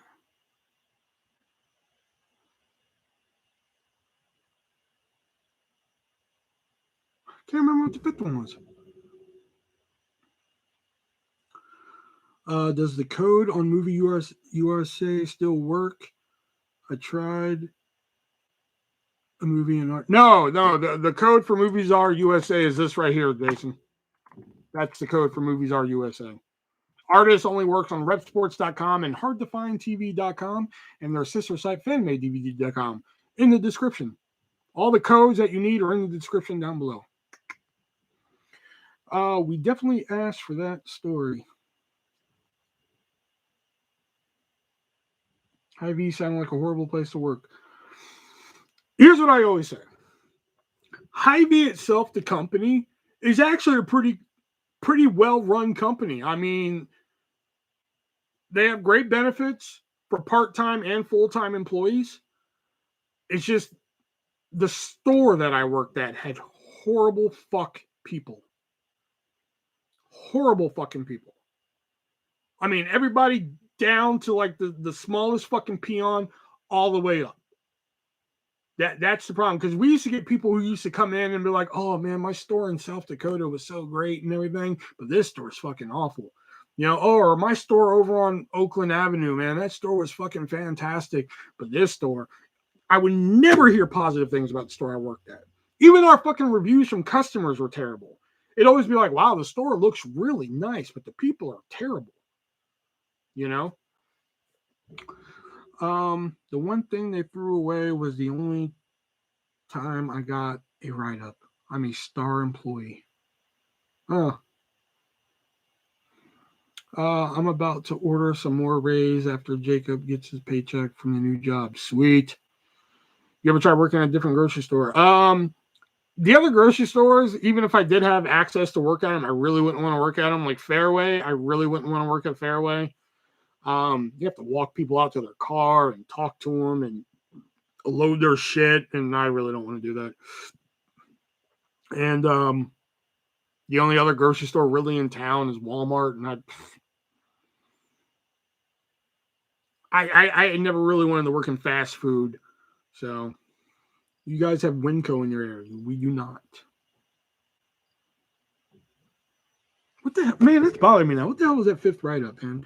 It was the Lauren incident, the check incident, the book incident, the manager incident. I could have swore the money room incident was just a talk. Maybe that was it. But I don't think I was written up. No, I was just talked to about that.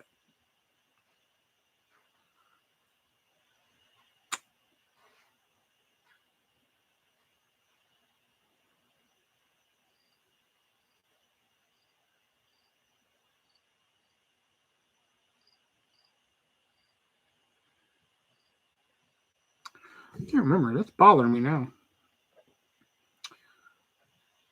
Fast food sucks. I worked at Sonic for like 7 years. I didn't think I was gonna like Pizza Hut.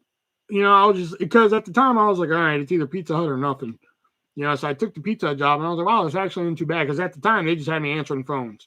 That's all they had me do. Just answer the phone, fucking work the counter. That's it. They didn't have me touch a fucking pizza. Every now and then they'd have me drop some wings, but that's it. Then they moved me to fucking prep because we had a mentally handicapped girl do the prep and she had a stroke at work.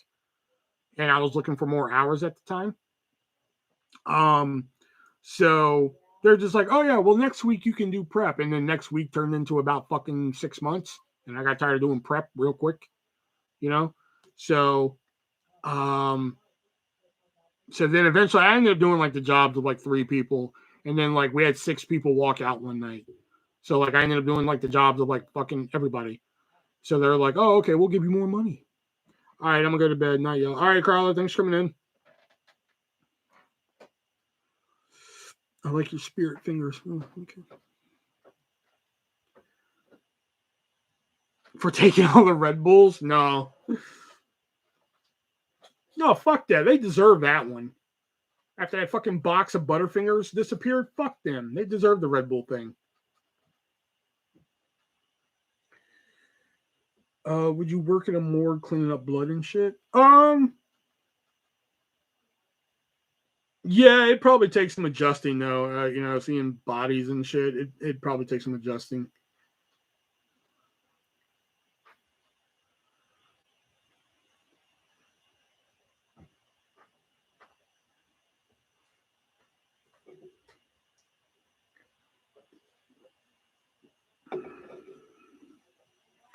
That is really bothering me. What the fuck was that fifth write-up?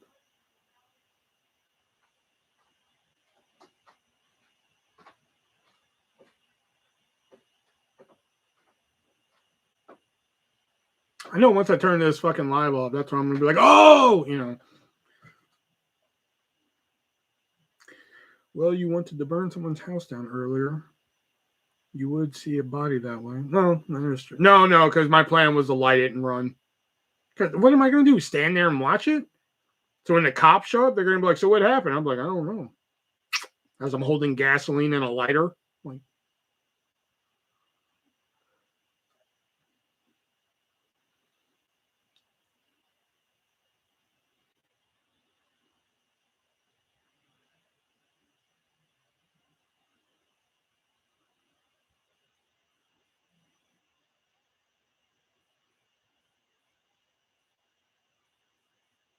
was I written up for threatening to walk out?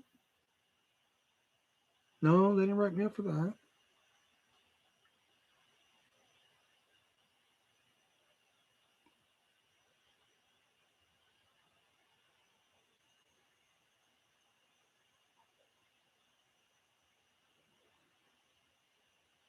If it didn't work, would you go back and try again?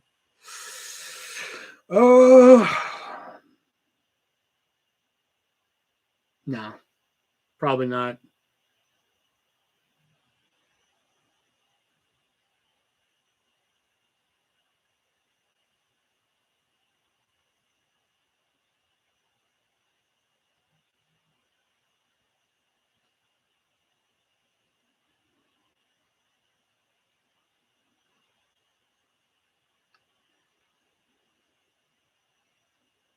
But like I said, once I knew I was in the planning stages and shit, that's when I knew I was like, all right, I gotta calm the fuck down.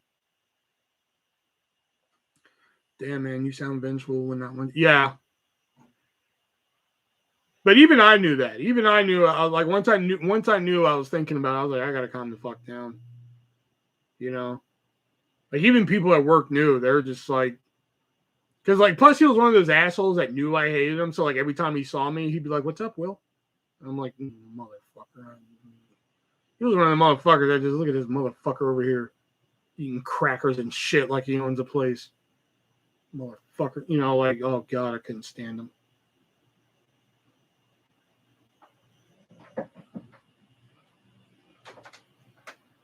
Top 5 most hated list, easy. Like 3 of the most top 5 hated people I have are fucking from Hy-Vee.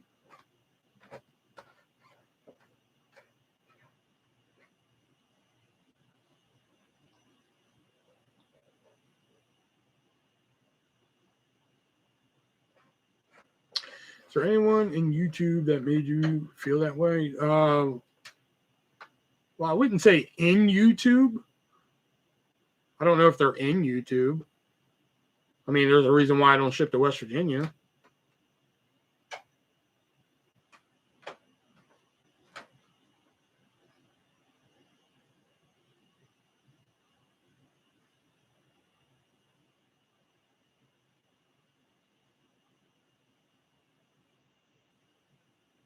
I'd say pretty much half of YouTube makes me feel that way because there's just certain shit I just don't understand. I don't understand people's thought process on YouTube. Like I don't understand how there can be a fucking, you know, for instance, a 30-minute video posted, and within 4 minutes of the video being posted, I mean on my phone.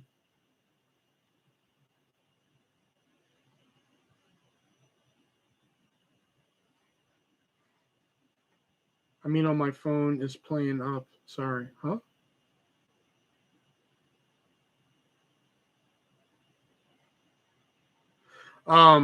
Like there's just shit on YouTube I don't understand. Like I don't understand, for instance, like if I post a 30-minute video and within 4 minutes of it being up, there's a dislike. Like, how within 4 minutes of a 30-minute video have you already fucking figured out that you don't like it? You know, it's instances like that I don't get. You know, didn't you and Cool Duder have beef? I wouldn't say we have beef.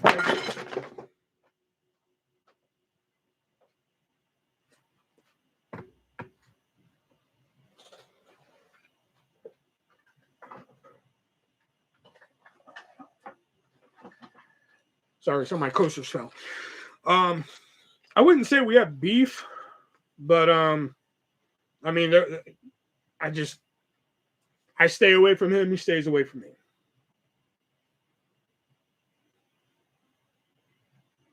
He runs his channel, and he runs the channel the ways he does. And you know what? It's worked out for him. Good for him. He's made a lot of fucking money, and he's been able to make fucking horrible ideas of movies. Amityville Shark House. Like, are you fucking kidding me? Someone needs to buy those coasters. They're $5. So they quit. Exactly, man. Come on, man. I got Pennywise. Yeah, but John's overseas, so I can't ship him overseas. Well, I mean, I could, but they'd be expensive as fuck if he wants to pay the shipping. Nobody ever wants to pay the shipping.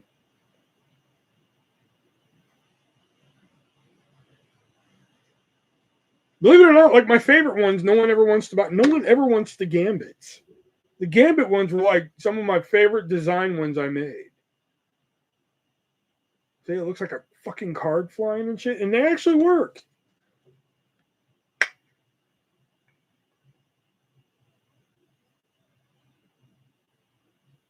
It's nearly $30 a ship. Not worth it. Hey, I don't blame you, bro.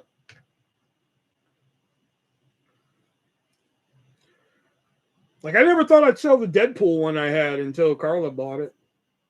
I thought I'd sell the Deadpool one when I did the convention, but you know, now Cool Dude is making Amityville. You are shitting me.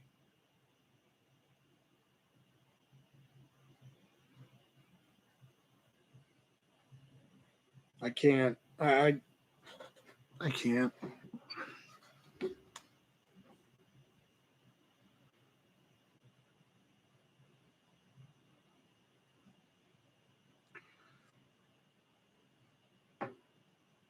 Can't stand Brandon. I don't even know. Who's Brandon? It's on his Facebook. Oh, I don't have him on Facebook, so I don't even know. What happened with you and Cool Dude? Anyway, years ago, like, oh God, I'd even say like when I first started YouTube, like when I was like in the DVD community. I mean, I'm still technically in the DVD community. Like, I actually have a DVD update on my phone ready to go. I just got to post it. Like, I think he means what movie one, Brendan? No, Brendan. That's Brendan.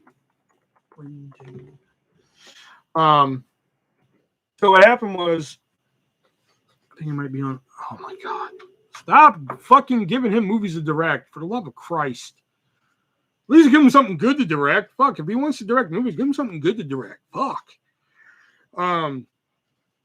So I don't know how long you've been on YouTube, John. I don't know how in depth your knowledge is of some of these people, but Cool Dude, excuse me. Cool Dude used to make videos with this cat named MJ Kelly. They used to be like a fucking team and shit. Well, many moons ago, as they like to say. I don't even know Cool Dude made movies. He just recently started. Like, I think his first movie was Amityville Shark House, and then it was something before that. Then he made Amityville Shark House or some shit. I don't know.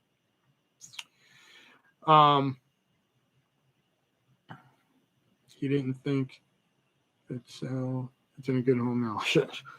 But I thought all of these would sell at the fucking comic convention I did, but I was wrong. So he and MJ Kelly used to make videos. Well, like I think this had to be like on the.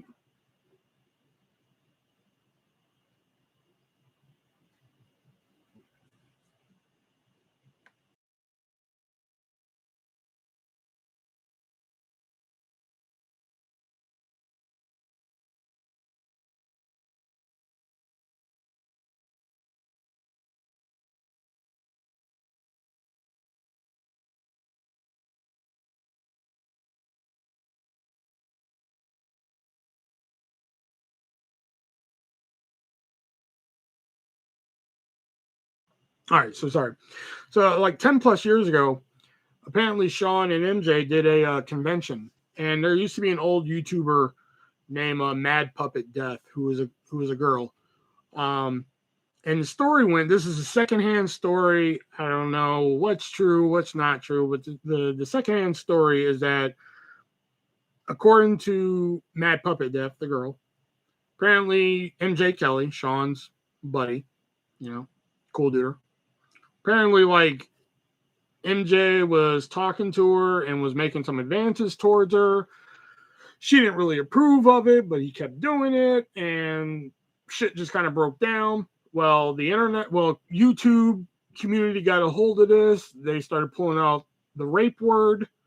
He was attempting to rape her, and shit just kind of fucking snowballed and shit like that. What the fuck is going on up there?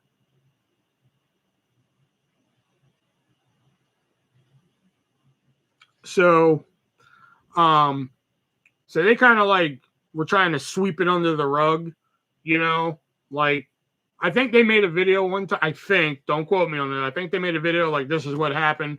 We're not going to talk about it anymore. Good day. So they went back to business as usual, making their vlogs, making their DVD updates, blah, blah, blah. Well, like, I posted something on the video. It was very complimentary. I think it was like, hey, it sucks what you guys are going through right now, blah, blah, blah, shit like that. And this is when I was a fan, Are you hearing ghosts? Is anyone up there? I mean, there's people upstairs. I just don't know what the fuck is going on up there. So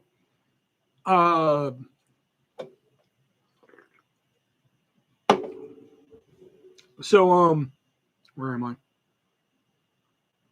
So I posted something very complimentary, like, hey, it sucks what you guys are going through right now, blah, blah. Posted it, didn't think anything of it. They posted another video, and I went to type something on there, and I was blocked from the channel. I'm like,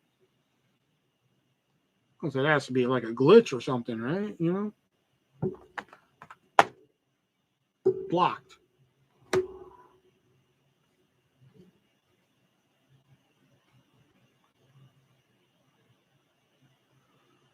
Now I'm hearing grunting.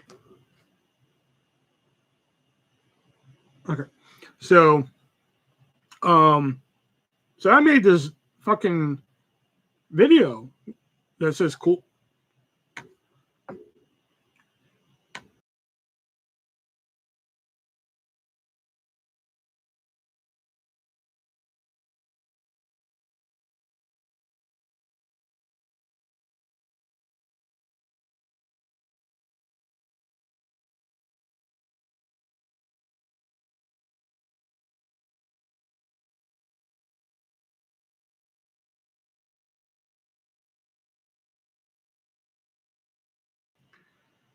Maybe someone's having, that'd be really weird considering it's just my mom and sister up there. That'd be really weird. So I made this video called Cool Dude is an Asshole. Basically, was saying like, hey, I was very complimentary of them. I was a very fan of them, and I get blocked for no reason. Blah blah blah blah blah. I have no idea what's going on up there. All this shit. Well,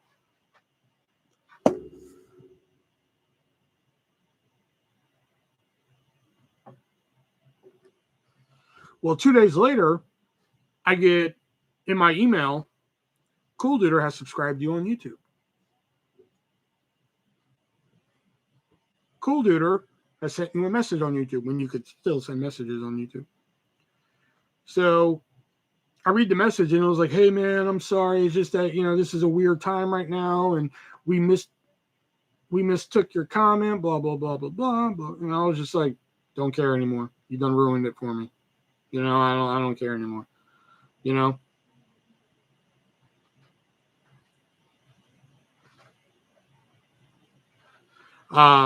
ever since then, I just haven't really cared. I mean, me and Sean have talked a few times. Like, I think I talked to him one time when Brendan's dad died, because at the time Brendan's dad died, Sean was making a movie, and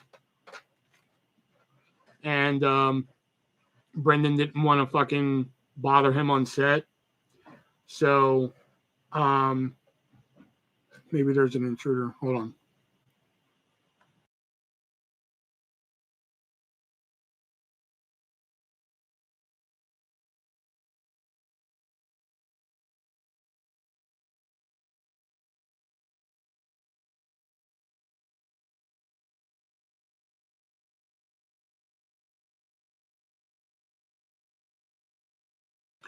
So, I forgot what I was saying now. Oh yeah. So, finally Sean messaged me one night and was just like, hey, what's going on with Brendan? And I was just like, he didn't want to bother you on set, but just know that he's okay and shit like that, all that good shit and everything. And he was like, oh, okay. So finally Brendan broke the news that his dad died and shit like that. And then plus somebody one time was posing as me. This is the dumbest story ever that you'll ever fucking hear. But somebody was posing as me and messaging Gabe, telling Gabe that that me, Sean, Brendan, and Gabe are gonna do an HBO special. And Gabe bought it, And Sean called me on Facebook one night and was just like, have you been messaging me? I'm like, no. He's like, on my phone? I'm like, I would have to have your phone number in order to do that. And he was just like, because somebody's been messaging Gabe saying we're going to do an HBO special. And I was like, I really want you to think about that, Sean. Out of me and you, who do you think they would contact first for an HBO special? And secondly, what the fuck would our HBO special be? He was like, I just wanted to make sure, man. Blah, blah, blah. And that was like probably the last time I ever talked to Sean. I think even Brendan had beef with Cool Duder. That's why he was. Yeah, they don't talk anymore. Brendan and Sean, they don't talk. I remember What Movie Like the Girl Named 90s. They had an awkward Q&A together. I don't know the full story between Wet Movie and 90s. Apparently he did have a crush on her and Sean outed it. I'm not going to speak too much on it because I don't even know the story there, but that's for Brendan to tell, not me.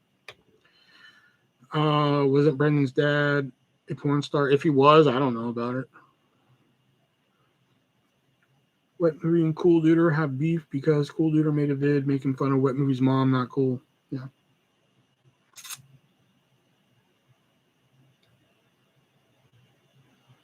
'90s was hot, not gonna lie.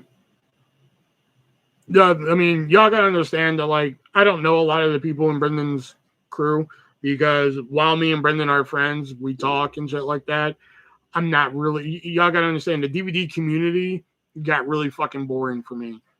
Like, there's a reason why I don't do a lot of DVD updates anymore because it just got really boring for me saying, like, okay, next up, Jeff Hardy, My Life, My Rules DVD. I bought this at fucking whatever for this, shit like that got really boring for me. I only did one the other day because I was like, all right, fuck, it's been a long time since I've done it and shit like that, you know?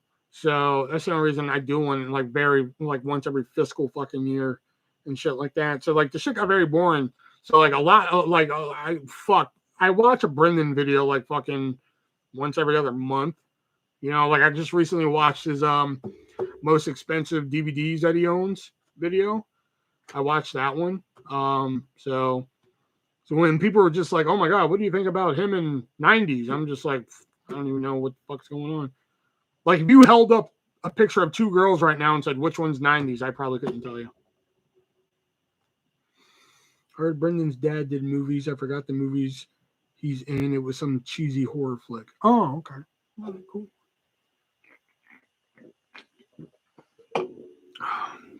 Are you friends with Sinistalker? He seems cool. Nope. Never talked to him.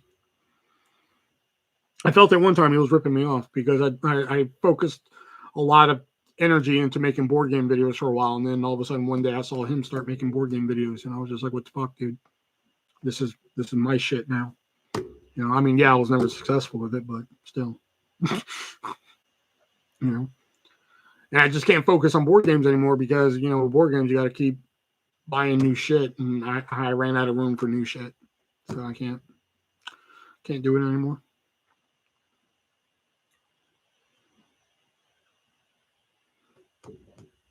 I've actually been trying to find time to do more Game On, but just haven't gotten around to it.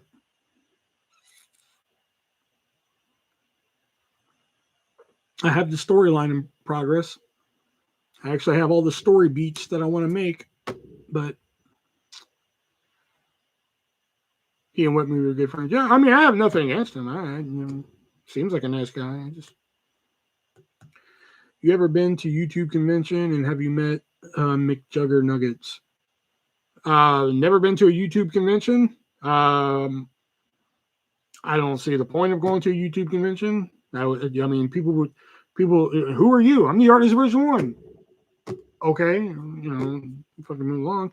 And McJugger Nuggets, never heard of him. Have you met Wet Movie in real life? No.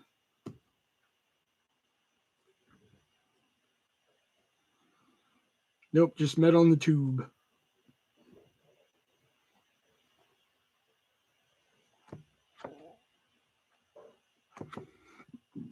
Oh, excuse me.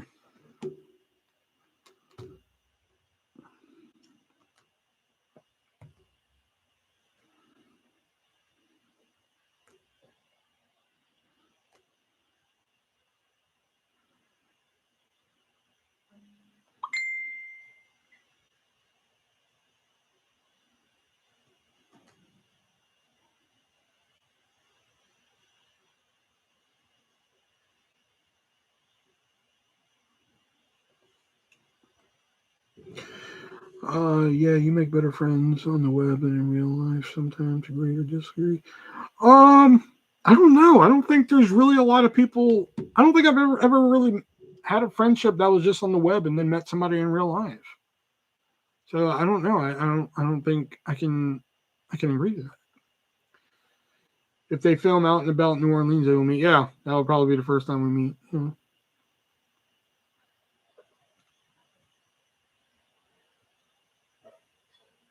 trying to think. Have I ever really met anybody on the web and then met him in real life?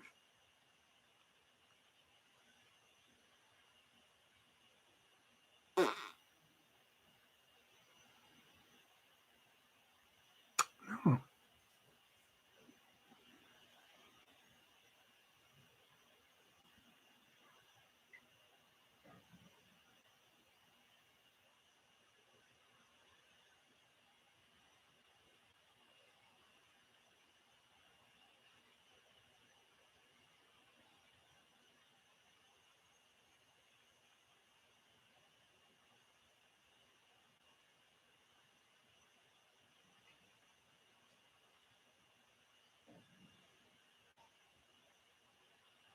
Do you have a lot of friends in real life?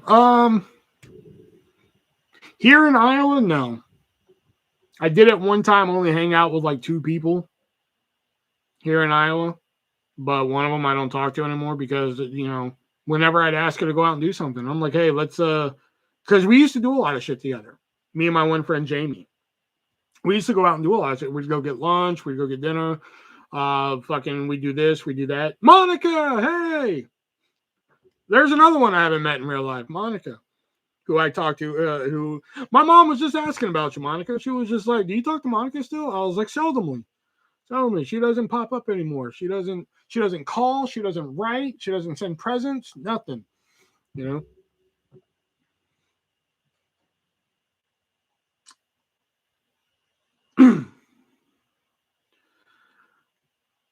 But what I was saying was, hi, one day. I don't get on anymore. Oh, okay. But yeah, my one friend Jamie, we used to go get lunch and dinner. We'd go hang out. We'd hang out at her place and shit like that. We'd just take drives around, shit like that. But then, one day she was just like, fuck it, I don't like people anymore and shit like that. And I finally called her out on it. Like, hey, you never want to do shit anymore. And this is bullshit. And I understand that you have some mental problems that you need to deal with and shit like that. But I think it's bullshit how I'm like, hey, let's go get dinner or some shit. And then she'd be like, no, I don't want to go. And then like 2 hours later, I'll see you at dinner with one of your friends and shit. And I think it's bullshit, So we stopped talking. Which, speaking of presents, if anybody's still in here, I recently redid the Amazon wish list. I took out a lot of items and put in some new ones. So if anybody wants to see anything unboxed, Amazon wish list in the description down below. Which, to understand what I'm talking about, if people's confused, watch the credit scene of Out and About Vegas 2. Yes, I am in the mid-credit scene, or everybody can leave because there's only one person watching now. Hey. Oh, good to know. Sounds like she was avoiding you. I mean, she did have like a, what is it? Schizophrenic, bipolar. Oh, fuck, what was it? I mean, she very seldomly went out anyway. So the rare times I did see her go out with other people, it was far and in between. But it was just the fact that I'm just like, hey, let's go get lunch or something. Let's go get dinner. And she's like, no, that's okay. I'm like, okay, that's cool. Because she did have a lot of mental problems and shit like that, But then sometimes she'd be like, no, that's okay. And then like 2 hours later, she'd be out with like her friend Allison at like dinner. And I'm just like, okay, didn't I just ask you like fucking 2 hours ago if you want to go get dinner or some shit? Schizoaffective disorder. Oh, no. Do you think Jason Lee will make him? Oh, I'm sure he will. Sure, it wasn't you. She probably just had some demons to fight. Yeah, but I think me calling her and then when I called her out on, she was like, "Well, I'm your friend. I care about you. Blah blah blah." It's just that, like, I usually don't like leaving the house anymore and shit like that. So like, what are you trying to say here? She was like, "I mean, I'm your friend, but I just don't want to hang out." I was like, "Oh, fuck you." Which I mean, I guess was probably more me than anything. Maybe I shouldn't have went with "fuck you," but. So now I only hang out with one person here, which is my friend Haley. And every now and then we'll go get drinks and shit like that. We'll do a little day drinking. I think last time we hung out, we went to the Goodwill outlet, hung out. Haley's good people.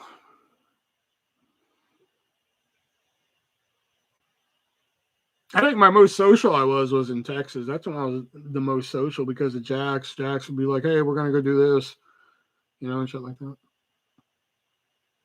That's the end of a friendship if you say, yeah, because I mean, like, shit. I'm like, fuck, she did have mental problems and shit. And she didn't want to leave the house and shit. But, I'm like, come on, let's go get lunch like the old days and shit like that. And, no, well, I'll talk to you, but I don't want to hang out and shit. Well, fuck you then. Like, fuck you, man.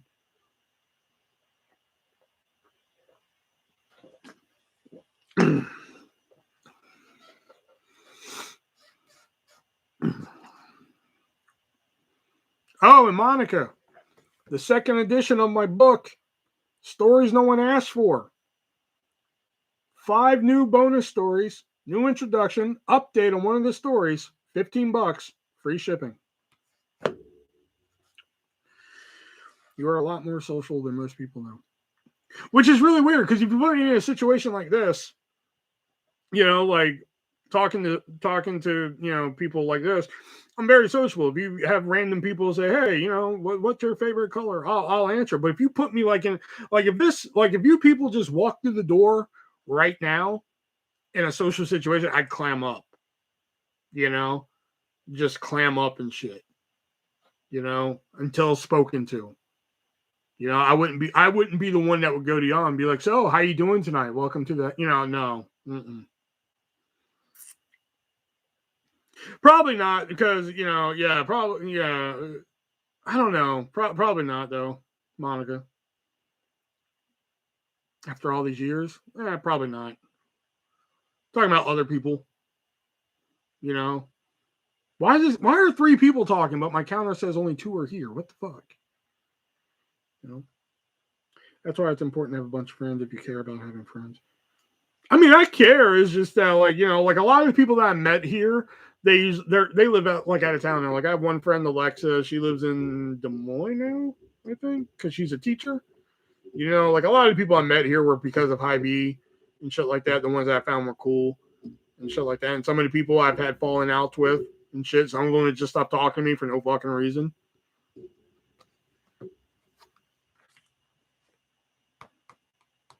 You can read about that in the book. Hell, there's 2 instances in that in the book as of one of the bonus stories.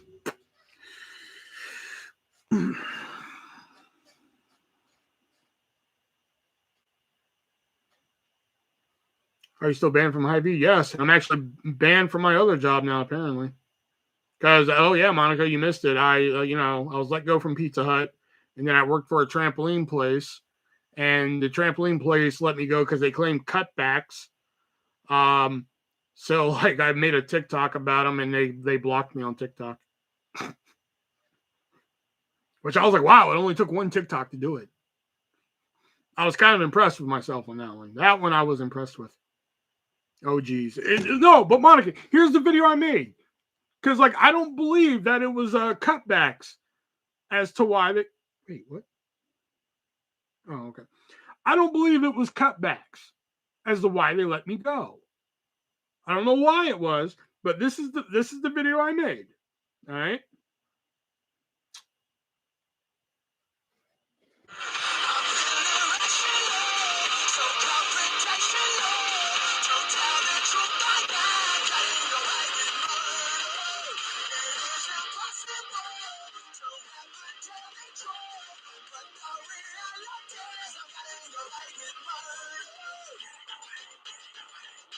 Drink my drink and I don't even want to.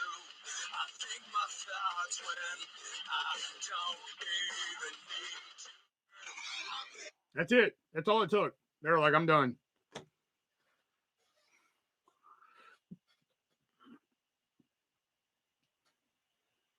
And then I went on their Facebook page because it said, hey, we're hiring for these positions. The way you're moving is menacing. That's some O-Dog shit. O-Dog? Then I went on their Facebook page because it said they were hiring for 5 positions. I was like, it's funny how y'all let some people go last month claiming cutbacks, but now y'all are hiring for 5 positions. Hashtag defy the lies. I was banned from every Hy-Vee in Cedar Rapids. You're going to find out why.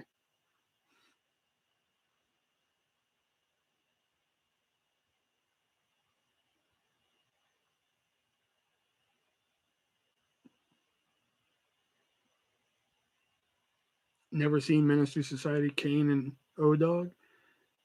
I've seen Ministry Society. I'm just not a fan of it. I think it's. I understand that it's a movie in the hood, but I think it's way too fucking violent. Even for my standards, man, I think it's just way too fucking violent.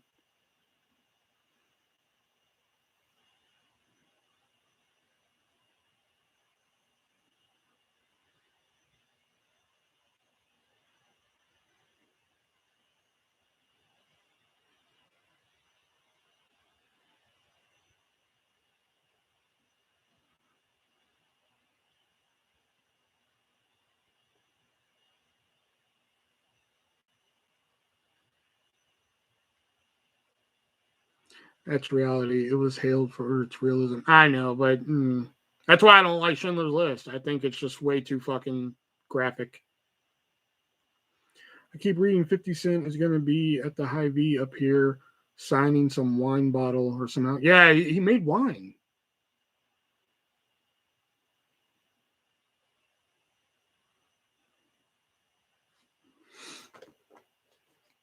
I guess Monica was just like, all right, I already have your first book. I don't want the second one. I can't get rid of these books. This was the worst decision I ever made.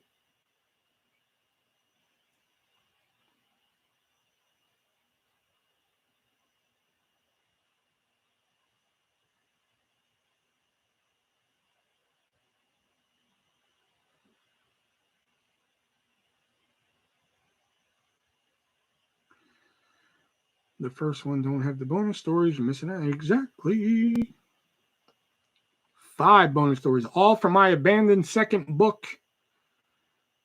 Your friend what movie should buy one? No, he expects everything for free. I shit you not. I'm sorry, I can't do the second edition for free. I can't. I'm up to my neck in that one.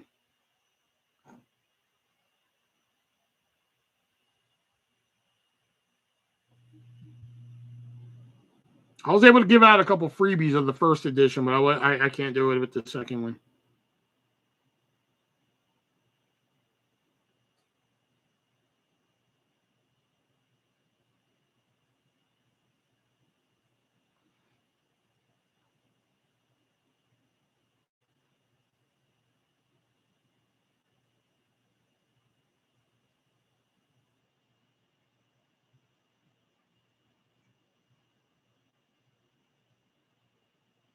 Are you out of 8x10s? Or how many you got? I have plenty of 8x10s left. I believe I have. I heard he's on a disability plan. Is that true? Let me when I'm talking. If he is, I don't know. I don't. Y'all gotta understand. When me and Wet Movie talk, we usually don't talk about our personal lives, which is really weird. You know, we usually talk about movies or some shit like that. Every now and then we'll throw in like some personal shit, but it's not like, so pussy, right? You know, we're not usually very personal with each other. You know, every now and then we'll talk about some shit, you know, like, like I'll talk about the kid or some shit like that. So if he is on disability, fuck if I know. You know, it's not usually a question I like to throw in. So, like, Brendan, how was your day? Find any good movies? Hey, you on disability? You know, not usually something I throw in. How many do I got left? Let's see. 1, 2, 3, 4, 5, 6, 7,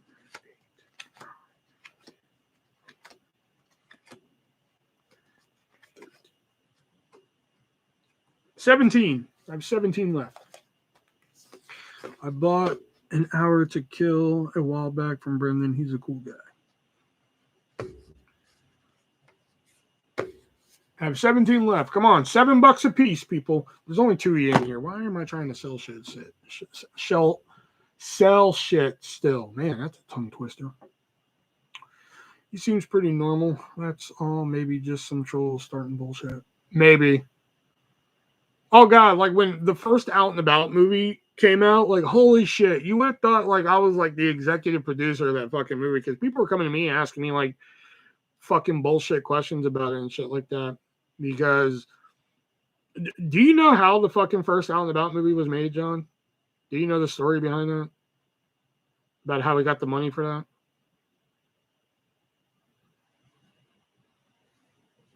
With Renegade Fox and shit like that?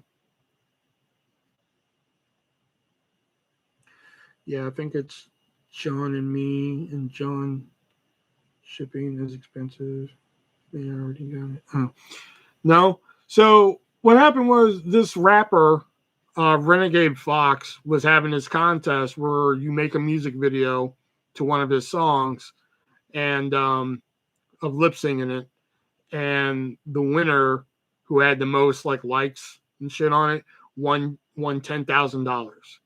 That was the contest. So Brendan and Gabe made this fucking video, and Brendan every day pimping this fucking video. I mean, like I swear to God, he was even coming to me pimping this fucking video. Like, dude, like this video. Like, dude, I've liked it, man. I can't like it any more times, man. Every day fucking pimping his video, man. He was in the lead. Like, straight. I'm not just saying this because I'm his fucking friend. I mean, he was in the fucking lead. He won. The rapper claimed, Renegade Fox, claimed that fucking he used a like bot to get the likes, to get the win. You know, or somebody he knows used a like bot to get the win. And so they gave it to the second place person. And like Brendan was like, no, that's not true. That's not what happened. And like a lot of, not me, I mean, because I didn't know what was going on. So a lot of his fans were just like, no, that's not what happened, blah, blah, blah. That's not what happened and shit like that. So enough people messaged Renegade Fox, said, no, that's not what happened. This is bullshit. He won, blah, blah, blah. So he made a video basically saying, you know, hey, I've heard what you guys have said, but I gave $10,000 to the second place person, but Brendan, out of the goodness of my heart, somebody in your crew screwed you over, and I would find them and I would mess them up, but I'm going to go ahead and send you $10,000 as well. So Renegade Fox sent him the check. And literally the day he got the check, his power was going to be turned off. So he got the check, deposited it, paid his power bill. They paid off like a whole bunch of bills and shit. They paid a fuck ton of bills. Out of the entire $10,000 check, Brendan bought one DVD for himself with it. One. He bought Monk, the complete series. That's the only DVD in that $10,000 he bought for himself. The rest of the money was spent to fund Out and About the movie. Brendan's power was going to be turned off. Yeah, the day like they got the check, they were going to go turn it off. And they got the money the day so they can go pay the power bill and shit. So the rest of the money was used to fund Out and About the movie. Now, they had to pay the plane tickets, pay for a hotel, okay? Then, on top of that, they had to pay for shit to do in Vegas. Then they had to come back, pay for DVDs, DVD cases. Sure, some of the shit they got for free. Like, I wrote the fucking back of the DVD. Like, the synopsis and shit on the back of the DVD. I wrote that. I did that for fucking free. You know? Like, I came up with that within, like, fucking 20 minutes. I gave him, like, fucking 3 of them in 20 minutes. He was like, hey, is there, like, a way you could come up with, like, the synopsis or, like, the back of the DVD? I was like, there's 3 of them. Pick one. He was like, damn, you did that quick? I was like, go for it. You know? So the DVD cover was made by the Flick Pick. Was too annoying to watch consistently. The DVD cover was made by the Flick Pick, so that saved him some money. But printing the DVDs cost money. He had to go out and buy the DVDs. Like, a lot of this shit costs money. There's some hidden extras in fucking making a movie. You know? I think like I think he said he took a loss on Out and About the movie. He took a loss on that, you know. And I think like after he paid all the bills that he wanted to pay, he bought the Monk complete series.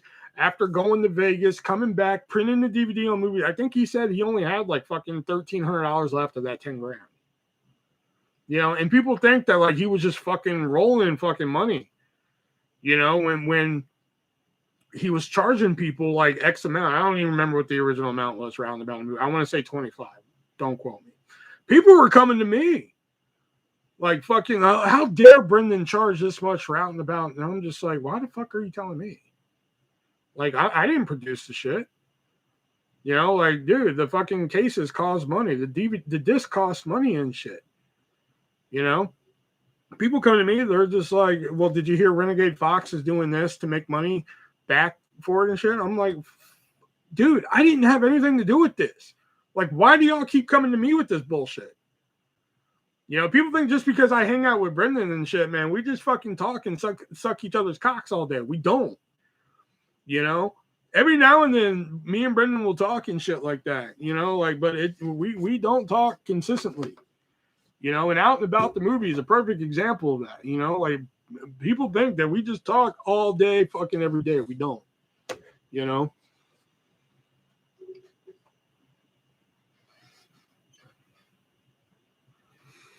How often do you talk to him? Oh, shit. When was like the last time we actually had like a fucking phone call? The last time me and him actually had a fucking phone call was like a month ago. And then before that, I couldn't even tell you when.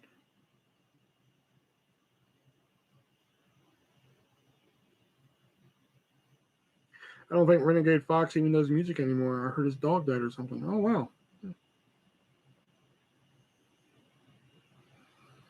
Because I had to call him because, like, right before I was let go from the trampoline place, they messed up one of my paychecks. Like, they only paid me for like 3 days of work when I worked for like fucking 8.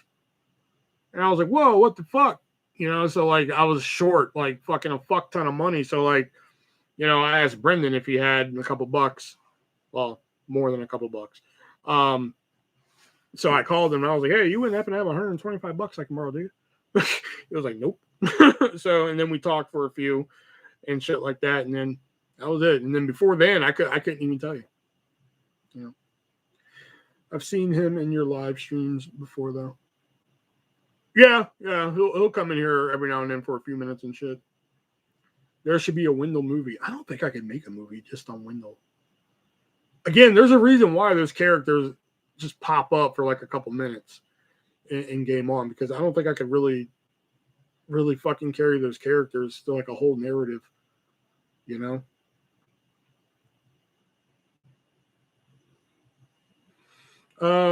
No. Like my buddy Shelby, who does the podcast with me, he actually lent me the money when when they messed up my paycheck, and you know that's actually the second time he's given me money, because a couple of years ago, I got pulled over and got a couple tickets, and they amounted to like $400. I think one ticket was like $350, and the other one was like $175.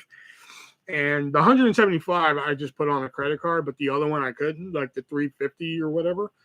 So and Christmas was coming up. My, you know, kids' Christmas and birthday was coming up, because my kid's birthday is like on November 27th, and there's like Christmas and shit. So I was like, son of a bitch, if I don't get this fucking paid off, man.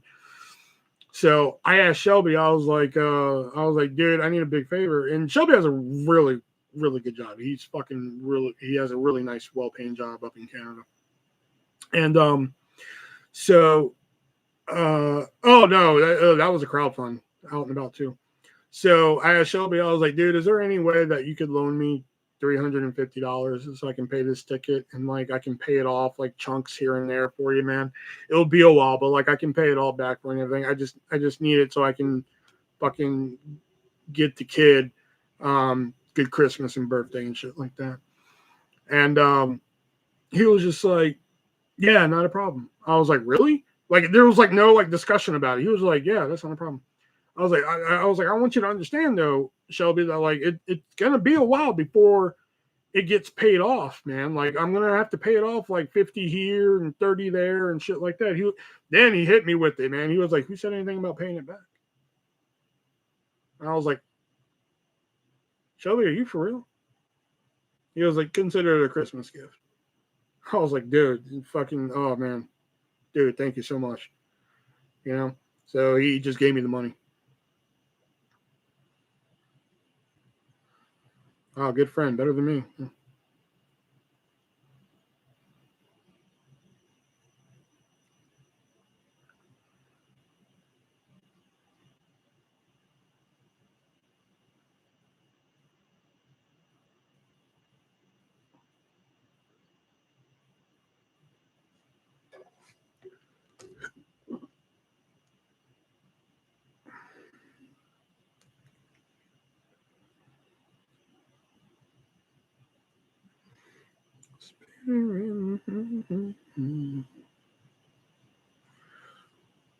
Ooh, the last episode of the 3 Day Dance Wrestling Podcast is almost up to 100 views. Boy, ain't that some shit. Now there's only one dude watching. Okay.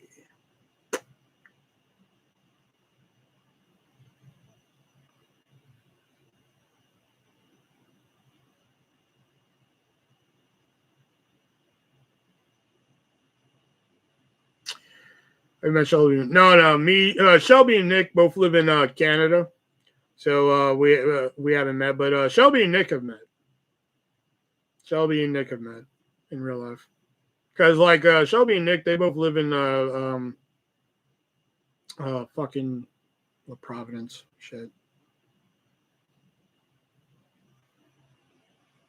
Fuck, I can't remember the Providence, but they live like fucking like a couple hours away. So Nick had a tragic accident 2 years ago. I mean, he almost fucking died.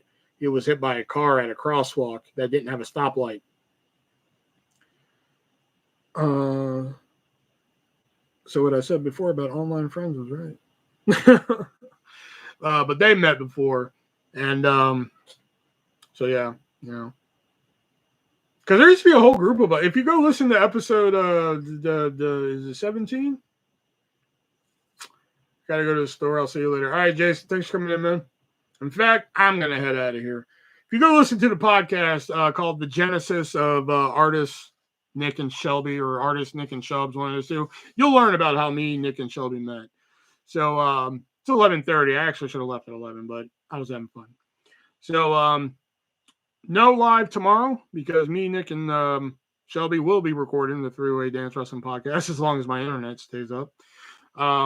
But yeah, we'll see you guys Wednesday for the new episode. Till then, be breezy.